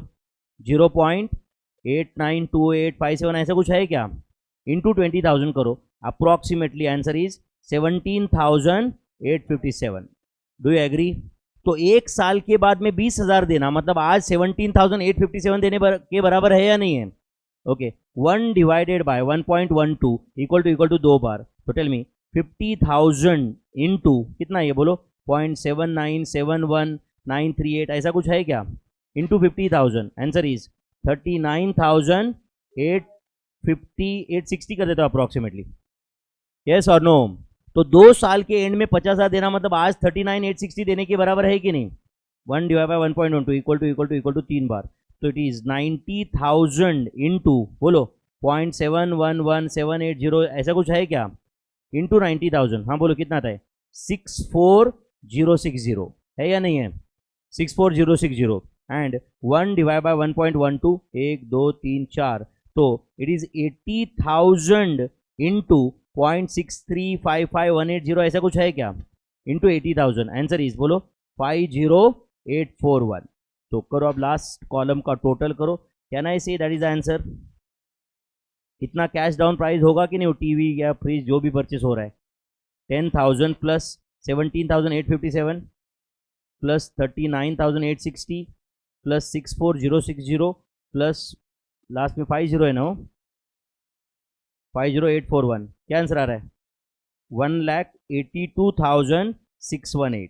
तो is it option B? 1,82,618 is the present value. नहीं समझा होगा आपको ये भी, लिख के तो लेते हो क्या ठीक से? हाँ युवराज भाई लिखते हो क्या? क्या आंसर है? 1,82,618। समझा है क्या सबको? 1,82,618 प्रेजेंट कंसेप्ट समझा क्या मेरे भाई? Okay next, effective rate of interest. कितना इफेक्टिव रेट ऑफ इंटरेस्ट बोलो?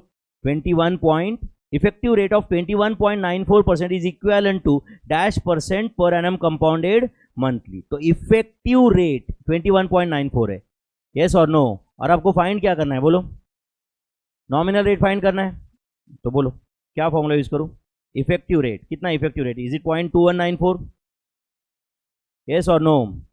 इज इक्वल टू, हाँ बोलो, 1 प्लस आर बाय क्या बोलो? 12 का पावर 12 माइनस 1। तो tell me is it 1.2194? 1.2194 is equal to 1 plus R by 12 का पावर 12। तो tell me my friends, is it 1 plus R by 12 is equal to क्या आएगा बोलो? 1.2194 का पावर 1 बाय 12। सही है क्या? दोनों साइड का 12 रूट लिया तो 1.2194 equal to 12 times minus 1 divide by 12 plus 1 into equal to 12 times. अच्छा ये जो भी आया ये 1 प्लस आर बाय 12 का आंसर है ना बच्चों? माइनस 1 करो और इंटू 12 करो, आर आ जाएगा, आर परसेंटेज में भी आ जाएगा। कितना परसेंट है? 20.001 ऐसा कुछ है। तो answer is 20%। Therefore R is equal to 20% है क्या? आर इज इक्वल टू 20% है क्या? कोई डाउट है क्या बच्चों? R is equal to 20%। I hope you are getting this. ठीक है कोई बात नहीं, कुछ पॉइंट्स बचे वो हम कल कंप्लीट कर लेते, ज़्यादा लोड मत लो आज। ठीक है, समझा क्या आज का कुछ? देखो बच्चों 2 चैप्टर कंप्लीट हुए, मैं वापस बता दूं अभी भी बहुत बाकी है इसमें, अभी शुरुआत स्टेज में हम लोग, ये बुक का फ़ायदा करके लो कुछ। अच्छा जो आपने सॉल्व किया है वो आप कुछ देखते हो क्या थोड़ा ठीक से? अपन ठीक से सॉल्व किया है क्या? लिखा है क्या? कोई दूसरा तरीका है क्या सॉल्व करने का? कुछ करते हो क्या रिविजन? नहीं, या फुल टाइम पास चल रहा है? करते हो ना रिविजन? ठीक है, तो कल हम ये एक 10-15 मिनट में कंप्लीट हो जाएगा एंड उसके बाद में will start with the next chapter. Shall we stop here for the day? Shall we stop here for the day? Yes. Thank you very much. See you tomorrow, my friends. Bye bye.